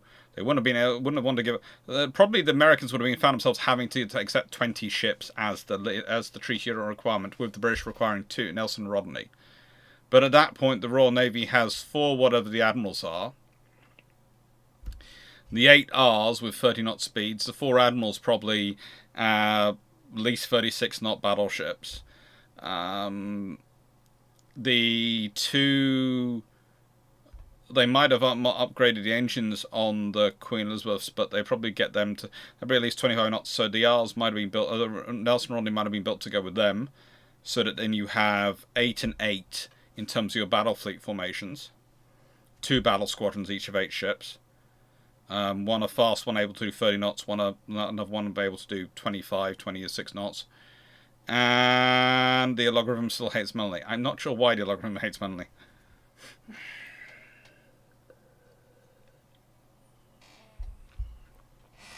Freelancer, thank you. And a poll, thank you. Yes, I think he does. Well, the biggest mistake the army was not building Queen of an R class of 20 knots or even 27 knots. It is. It's a massive mistake, and it could have been done by just fitting them with small tube boilers.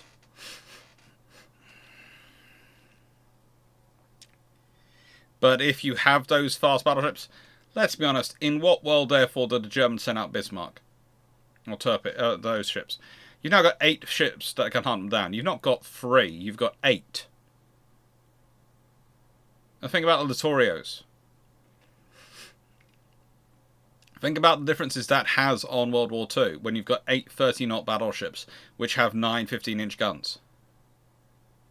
That suddenly made the baseline for anyone to enter the battleship world is they've got to build a battleship stronger than that. So that's going to have to impact on what the Bismarck design is going to have. Basically, it's going to change so much in terms of the structure of everyone's capital ships, you cannot predict what is the impact on World War II, because World War II will be different itself.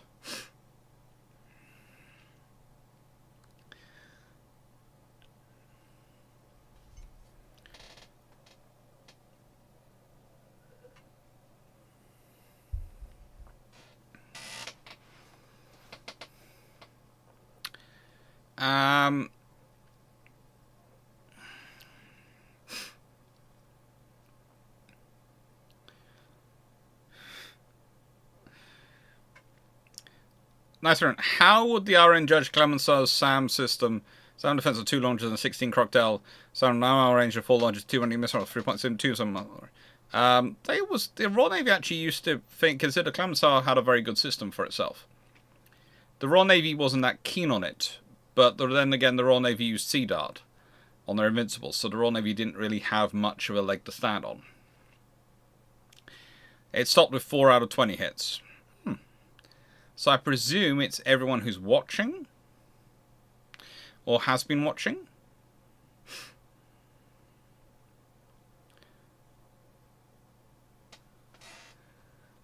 The logarithm does still hate Melanie. That's disturbing enough.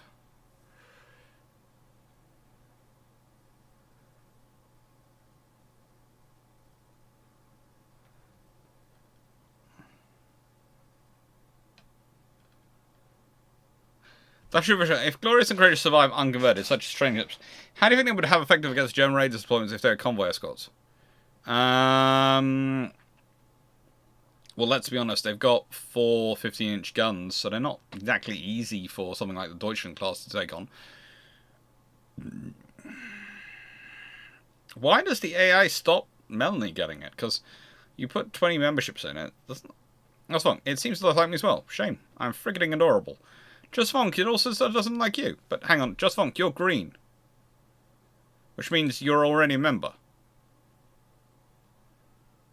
Green means you're a member. Just Vonk. Anuk isn't a member, according to this, and IO2.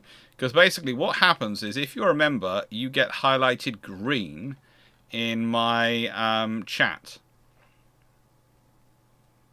Blue if you're admin, green if you're a member, and white if you're grey if you're a subscriber, or what?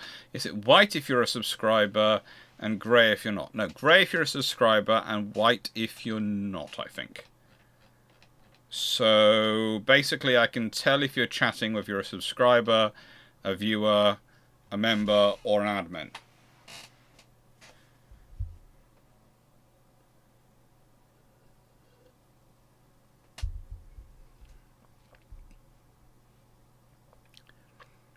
Alright, does your system recognize viewers using the YouTube app on a smart TV? No, doesn't tell me that much. You should, if you're a member, have access to a range of emojis. And there are more supposed to be coming soon. Because I've uploaded them, but they just haven't appeared yet.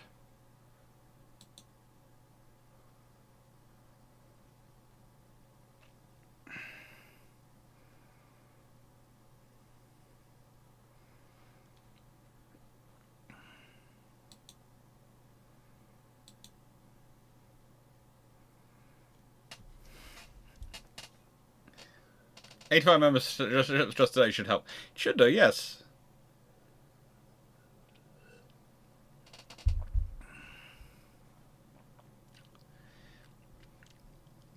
Melanie 640. I have yes. Yes, let's put it this way. Kamikaze, you pointed out Melanie probably disabled the accept gifts toggle at some point earlier. But as Melanie has checked many times, she has never been able to find such an option. She has never disabled such an option. She doesn't know why she can't accept gifts. She is blue because she is an admin.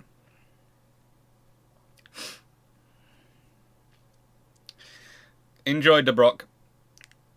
Birthday dinner, steak and baked potatoes. Sounds good to me. Yeah, I answered about the Renowns earlier. I basically said yes, and yes said they would have about 6 twin 5.5 inch mounts. It's what I would have fitted them with. Which could have been interesting, because if you've got a twin 5.5 inch mount being designed, you might fit it onto some of your destroyers at the same time, and which could change that the gun type. I think the other admins are members.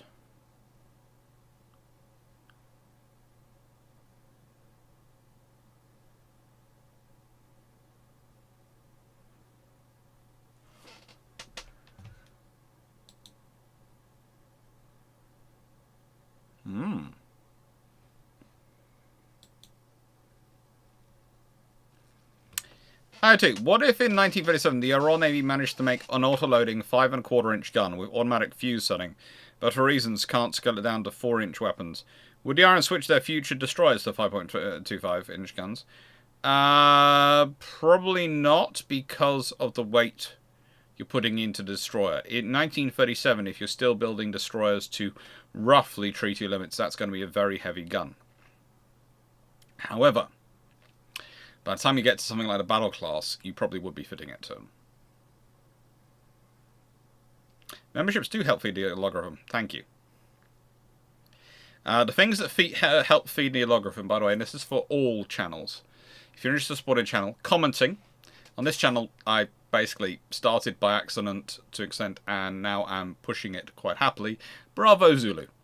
Commenting on that, because that means well done in Navy speak, in Navy code BZ. And so Bravo Zulu. And commenting, sharing videos on social media. That's a big thing. If you share them on Twitter, on Threads, on Facebook, all those things count up and feed in the logarithm, especially people then click back and follow it back to it. So sharing it, I've heard Reddit is very good as well, but I've never got into the...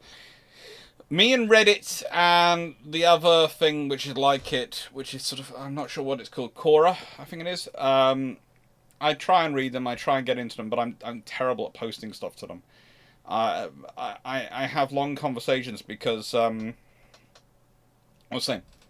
Glyn Stewart and his, well, that was his wife, that slash, honestly, I don't know how he'd run his life without her. She is amazing. They're amazing at doing Twitter, doing Reddit, and getting the stuff working on Reddit and doing social media, which really helps their marketing. I have listened to their explanations a fair number of times. I've got it in my head, but actually doing it is a completely different matter. And then memberships. All feature into the logarithm. Grow the logarithm, and make the logarithm start pushing you more, which allows you to recruit more members. More subscribers, which then grows it more. Drac has changed his intro music because of copyright disputes.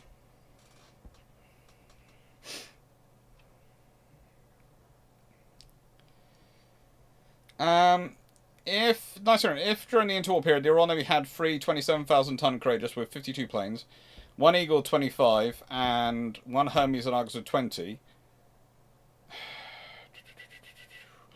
presume this is going to be a what? I'm going to interested to see where this goes.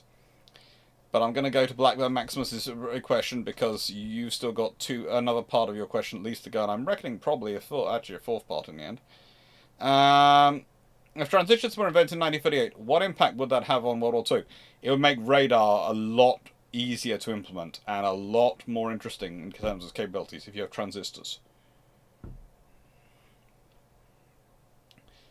Remember, if you don't have to use the whole vacuum tube and other systems that you had to use in radars, but you could use transistors, that's going to make coding,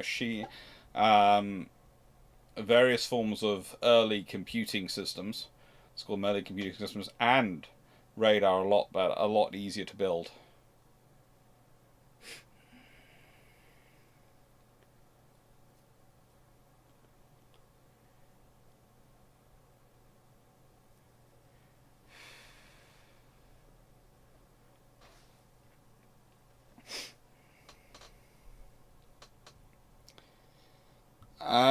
So the full question from Lightsix Ruin. If during the interwar period, the Royal Navy had 3 27,000 Courageous class, each with 52 aircraft.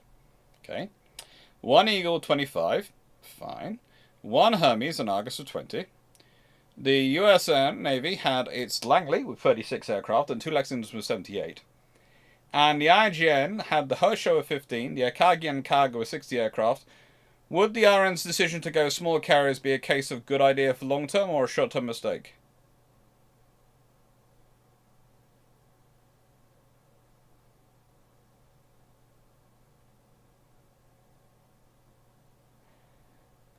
Well, it depends. Are you talking under treaty limitations where the Royal Navy's got to... Okay, here's the thing. Where does the Royal Navy need an aircraft carrier? The Royal Navy needs an aircraft carrier in the Far East. It needs one in the Mediterranean. It needs them in the North Atlantic. It also needs them in the South Atlantic and the Indian Ocean. So the Royal Navy needs aircraft carriers to be in 5 places to be able to operate and do its duties. The thing is, if you have the same treaty tonnage and you only build 3 carriers, that means there's immediately 2 places you can't be. So the Japanese and Americans can afford to build fewer, larger hulls because they have to be in less spaces physically. You can argue that you could go, well, the Royal Navy, do they really need a carrier in the South Atlantic? Because there's no likely to be no other carrier threat there. No, they need a carrier for providing the air reconnaissance which is necessary for proper oceanic sea control that enables them to track down surface raiders and protect their trade. Oh, okay. So the Royal Navy can't afford to not have a carrier. So the Royal Navy at that point is limited to building smaller carriers to have enough carriers. There is a reason the Royal Navy are eking out their carriers on 22,500, 23,000 tons rather than building up to 27,000 ton limit. Because whilst you can get 5 27,000 ton carriers on 135,000 tons, you can get roughly 6 22,500 ton carriers. And again, the Royal Navy needs to be in at least 5 places at once.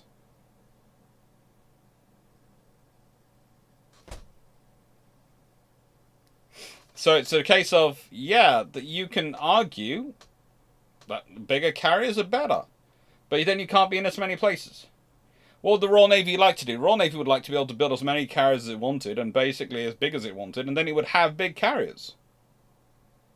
But it can't. It can't afford to not be in any of those places. So it needs to have the carriers appropriate to being in those places, and if they're on the same treaty limit as the Americans, they have to build to the same level. Now, here is the interesting thing, of course. Okay. If you're in a scenario where instead of having 15 capital ships, you're allowed 20 capital ships, how's that going to affect carriers' numbers? Are you going to still be limited to 5, or are you going to go for 10? If you allow 10 carriers, each of 27,000 tons, that's 270,000 tons worth of carriers able to be built. Okay. At that point, what does the Royal Navy go for? Well, the Royal Navy might well decide that, frankly, they still go for the smaller carriers, but then they're building 12 to everyone else's 10. That starts to add up.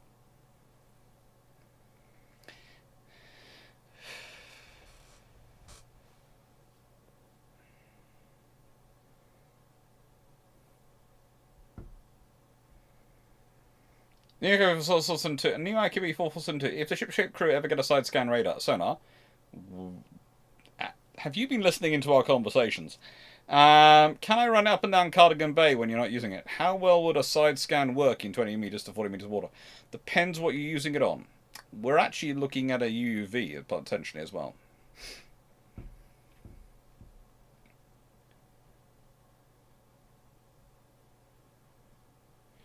Colin Cameron, I have just got Norman Freeman's Destroyer plus Frigates World War II, and after and one, I was wondering what extra equipment was fitted to eventually destroy leaders, and did building a leader in each class work out? It was the option they pushed. Basically, a leader will be fitted with extra accommodation space to accommodate the extra personnel you need aboard a leader, a destroyer leader, i.e. medical officer, etc. It would be fitted with extra radios, and basically the spaces you need for the flotilla leader to be aboard.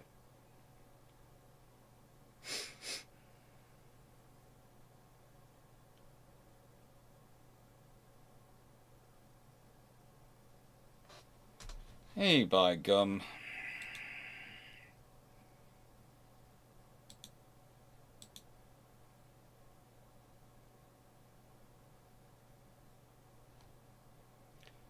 Well, mate.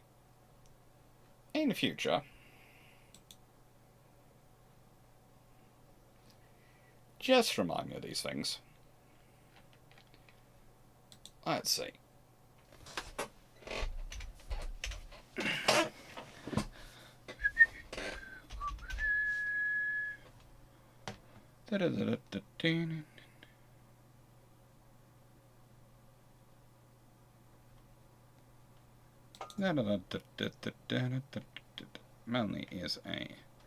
Melanie is a killer, isn't she? Yeah, she is.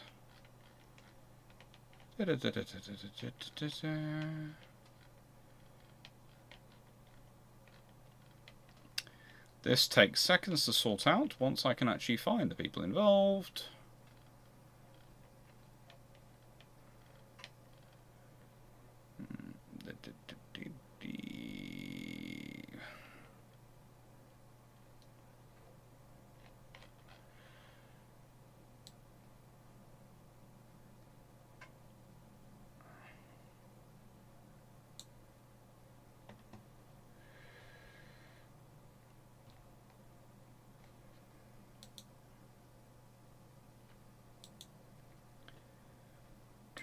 Roles.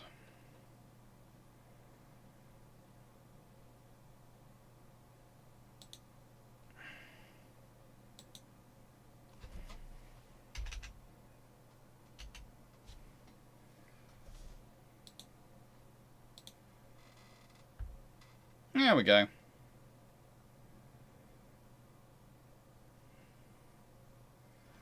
Sorted. Which does make sense considering you're the highest level of admin from memory on here, other than, along which you share along with Dan. You are a super admin, Melanie.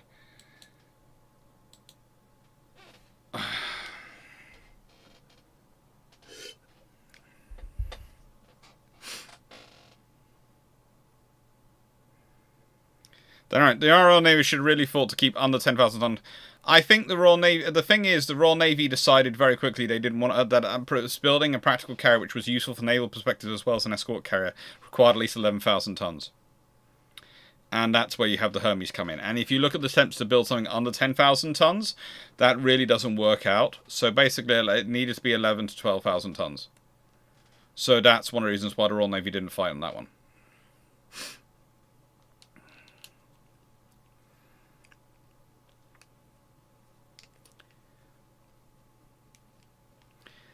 How much would bribe generalization to think to be a Killick? Killicks are nominated by admins, flotilla leaders. Basically, they're based on their contribution to the channel. Not to the channel, but to the server.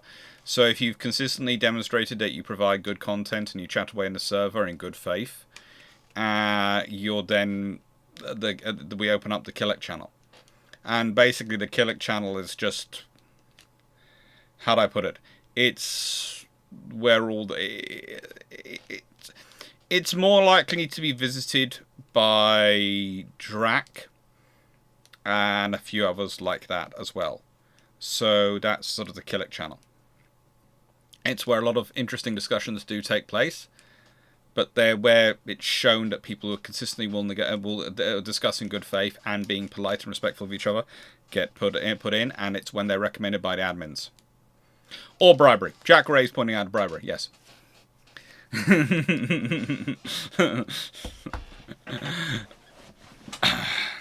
And banter. Yes, the Killick channel is full of all sorts of interesting things.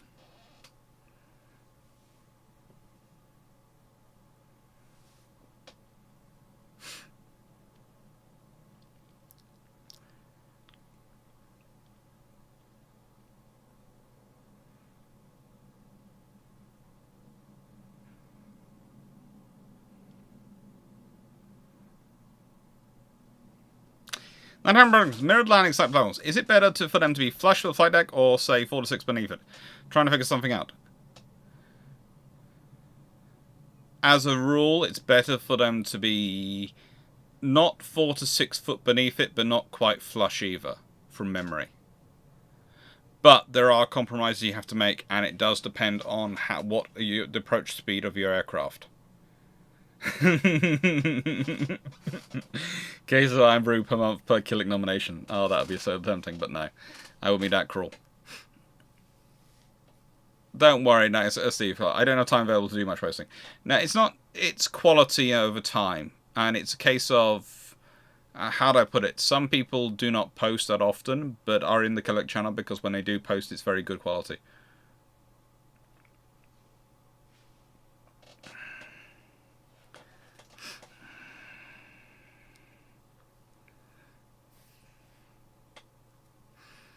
Dr. Dan regularly appears with Iron Brew at places.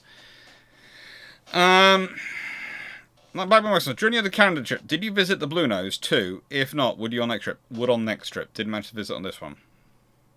My coach, if on the 1st of January 1938 you, First Sealer, suddenly know war will break out in September 1939, what programs, builds, refits do you try to accelerate? All of them not allowed. Choose priorities.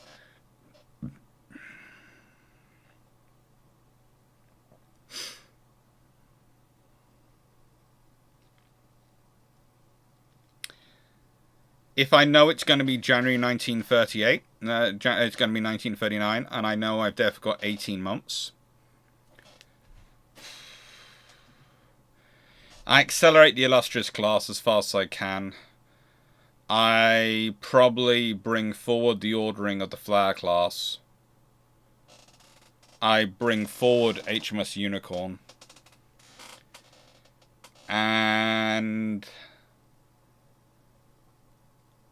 I order another flotilla of the tribals immediately, and I...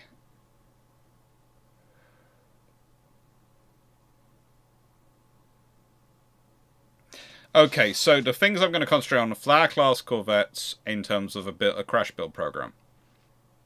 Get them as intimate as possible. I would probably also want U-class submarines. I'd start building as many of them as I could, because again, those aren't going to take up much space, and that's going to take up civilian yards. In terms of the major yards, I want to get the carriers in service as quickly as I can, and I want Unicorn in service as quickly as I can.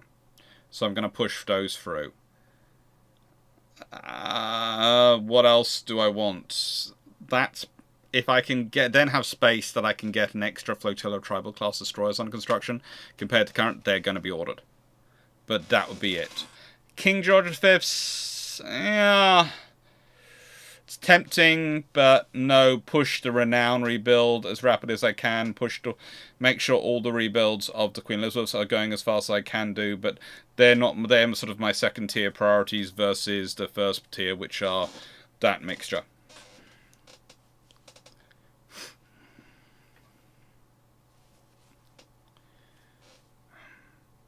Nice one. Did the Royal Navy dodge a bullet by not taking the 452 Curtis Helldiver Mark 1 ordered? They could have made something of them. How would they have made you something of them? Probably training and trying to figure out adaptations to the engines. That in January 1950, also contract licenses 20mm from Oricon and 40mm from Bofors. We've got the 40mm pom-pom. And it's yes, the Bofors is lovely, but the Bofors gives you longer range. The pom-pom gives you a higher rate of fire. Honestly, I don't need to put that extra effort. I would rather put the money into building more pom-poms, because that's going to give me a quicker turnaround than buying licenses, building factories, equipping factories, and then starting production and logistics line. I've got 18 months.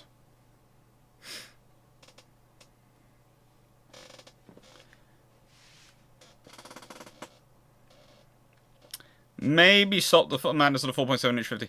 Possibly, I would also personally try and get the 4.5 inch UD mount push through. License for the Dutch Hayes may amount tempting. Certainly would try for that, but that's gonna be complicated. And I think you saw, and you see, the thing is, you've only got 18 months. So if you want to do a high velocity pom-pom, that's great. But how quickly it's going to develop? How much resources is that going to get versus the other resources you put into things? And how much better value does that give you versus the regular pom-pom to justify the cost of not being, the money not in time not being put into the other systems? It's all a trade-off. You don't have infinite money tree.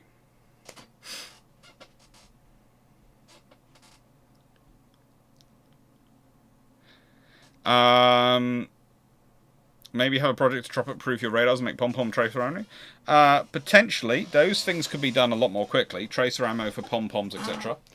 I would also add, and this is going to sound strange, I would have the Shadow Factory program start building some in the Far East. I would build, in 18 months, I could probably get an engine factory stood up in Ceylon, Sri Lanka, and try and get an aircraft factory, etc., stood up there, so I can build aircraft and things out there for naval aircraft.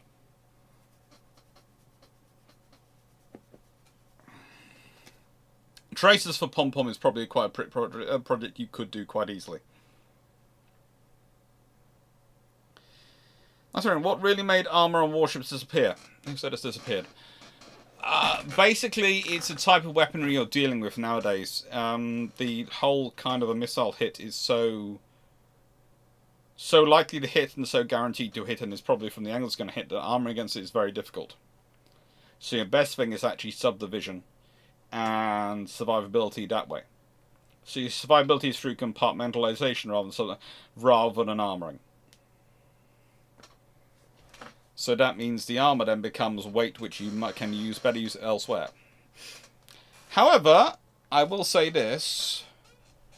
I wouldn't be surprised if there was a long naval war again, especially conventional one, armor might make a return.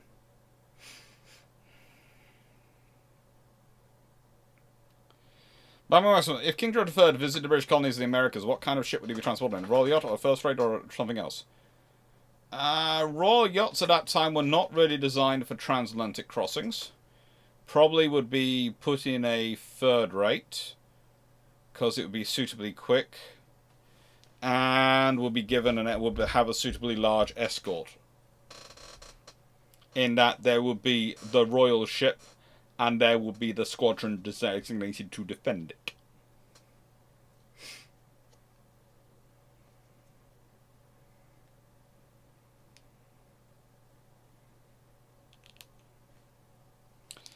Mine too. I agree, but it's going to take a lot longer than 18 months to standardise the entire armed forces onto BOFAs. So the thing is, what can I do in 18 months that's going to affect the war?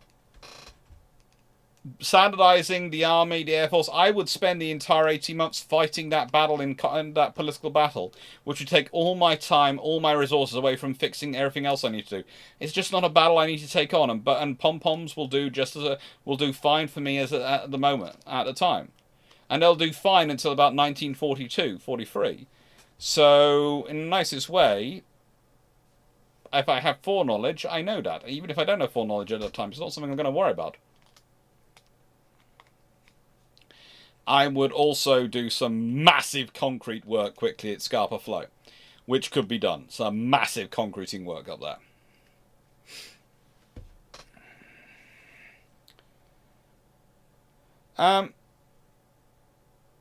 Rowan, what would you say are the top 3 why do we build these again ships or systems of World War II? Well, now, honestly, I often have a love-hate relationship with the Didos, but I do exactly know why they're built. So why do we build these again, ships?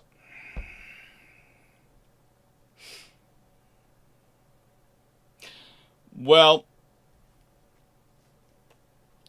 the thing is, it's well known which ships of World War II I have the biggest problems with. I have problems with the Deutschland class because whilst you can justify them as replacements for for the pre-dreadnoughts and all those things, they are such a bad design in the period that they are built compared to what they could have been. I just don't understand it.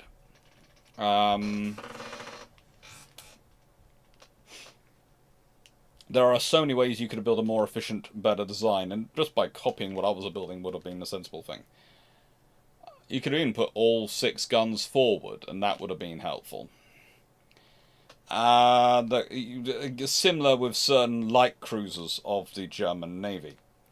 However, there's also, of course, the Yamatos, which are theoretically built to deter conflict because of their size and capability, and then no one makes a noise about them.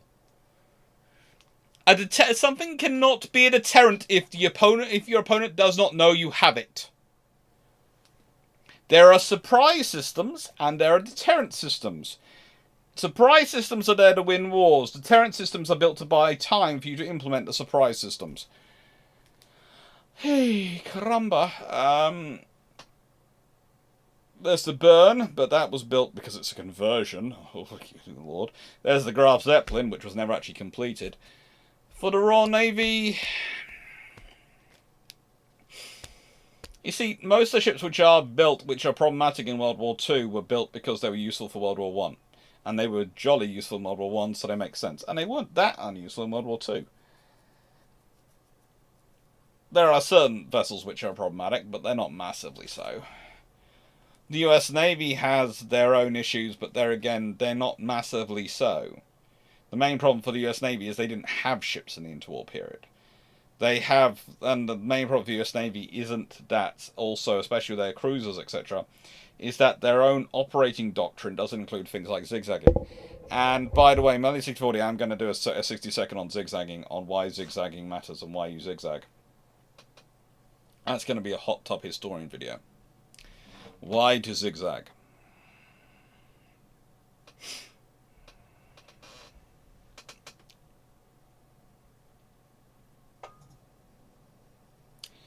What is the advantage of distributed armor scheme? Overall or nothing. Distributed armor overall nothing. Advantages of it is you've got a wider area covered, so you can theoretically protect retain a larger area of a larger sort of area in terms of your float, the sort of the area you retain to keep yourself afloat. However,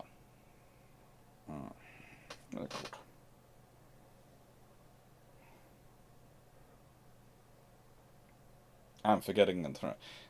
This is why I'm going to be finishing this video in about 9 minutes, because my brain is starting to die.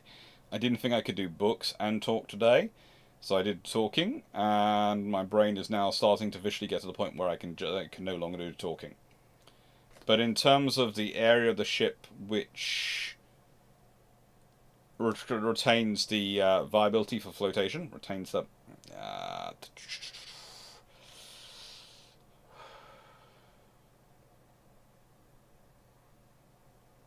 retains all that. What is it called? That space. Ironclad, central battery. No, it's not that. It's not that. I'll figure it out in a second. But anyway, in terms of retaining buoyancy, it gives you more space to retain the buoyancy.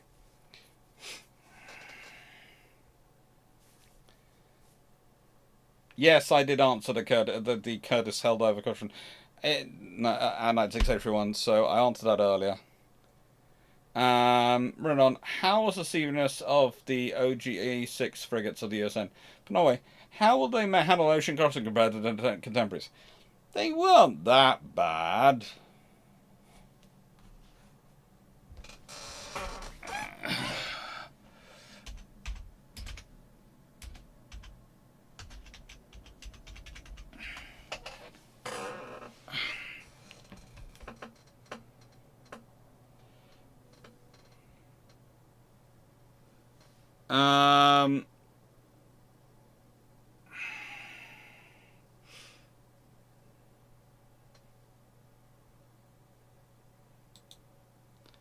They were fairly good.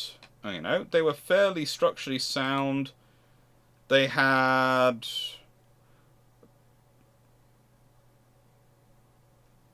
all sorts of things added into them.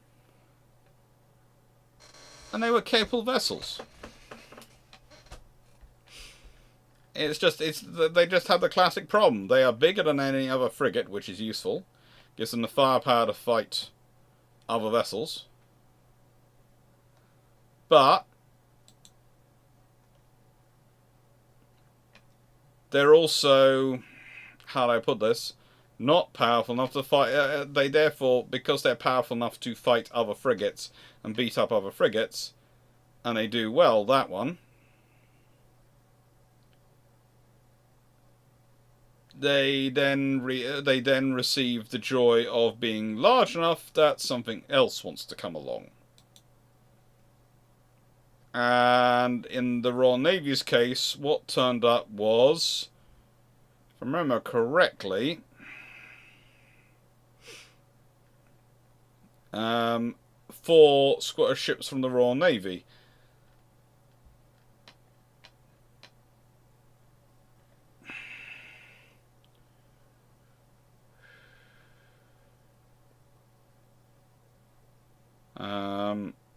Which 4 were they? Enderman was one of them, I think. Enderman did the most fighting, but I think there were others there as well. I think it was Pomor, Tenedos, and Majestic, which was of course Razade around at that point.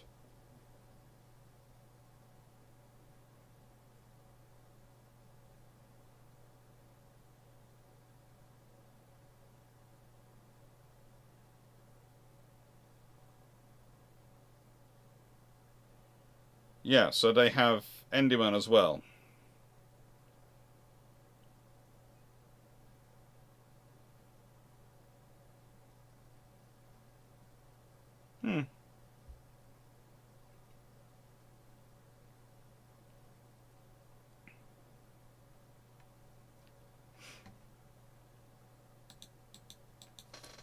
Let's see.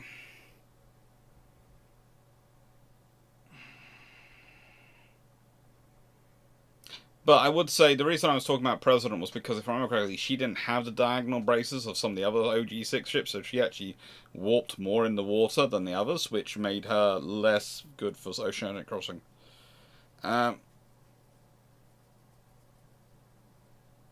Air-containing portion of the ship. Yeah, the... Oh... brain is dying. Retains floatability. Retains ability to float.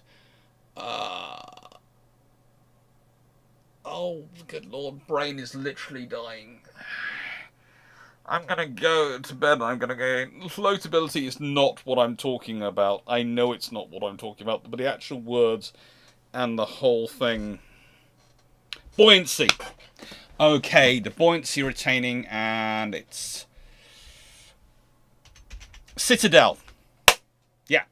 The armored citadel, it basically, if you have a... If you have the greater armor spread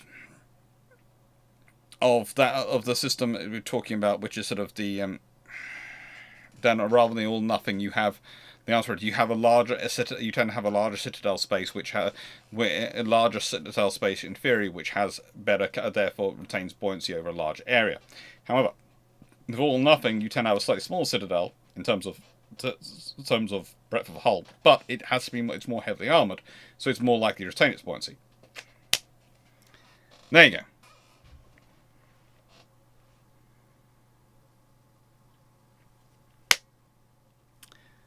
So yes, Citadel. Thank you, everyone. I should have just read the chat. I've just realised it's all in the chat.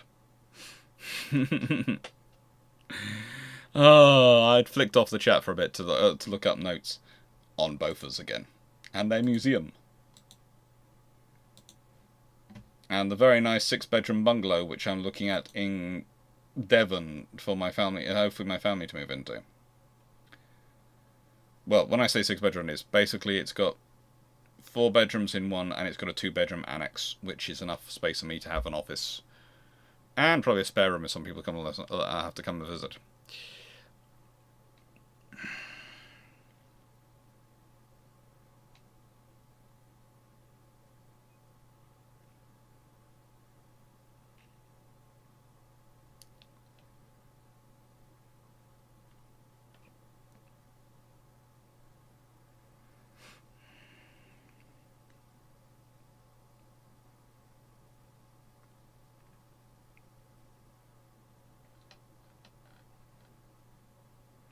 Okay, I will finish. Right. Last question. Would it be correct assuming the Shokaku class could have used an AGM 67 M80s, D4Y5 Judies and B6NN2s, Jill, because they cannot take the A7M Sam and B7A Grace? Probably. Without a lot of work, they'd probably have to do that. Anyway, I'm going to end the Q&A.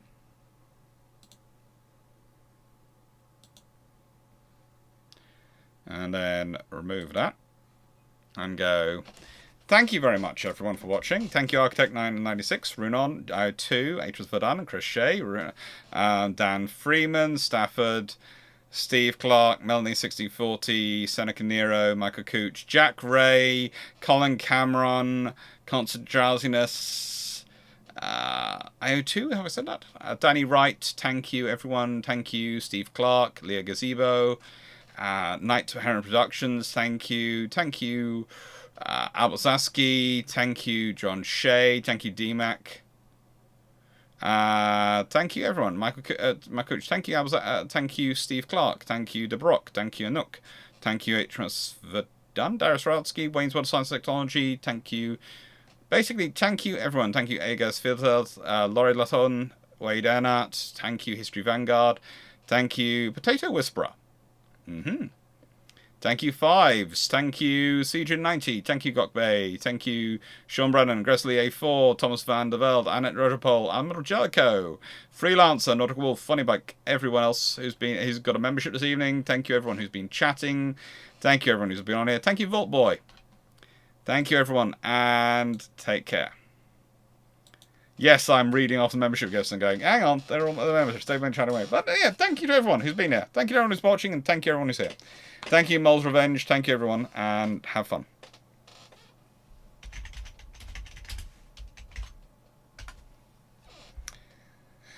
Right then. Toodles, and see you on Thursday.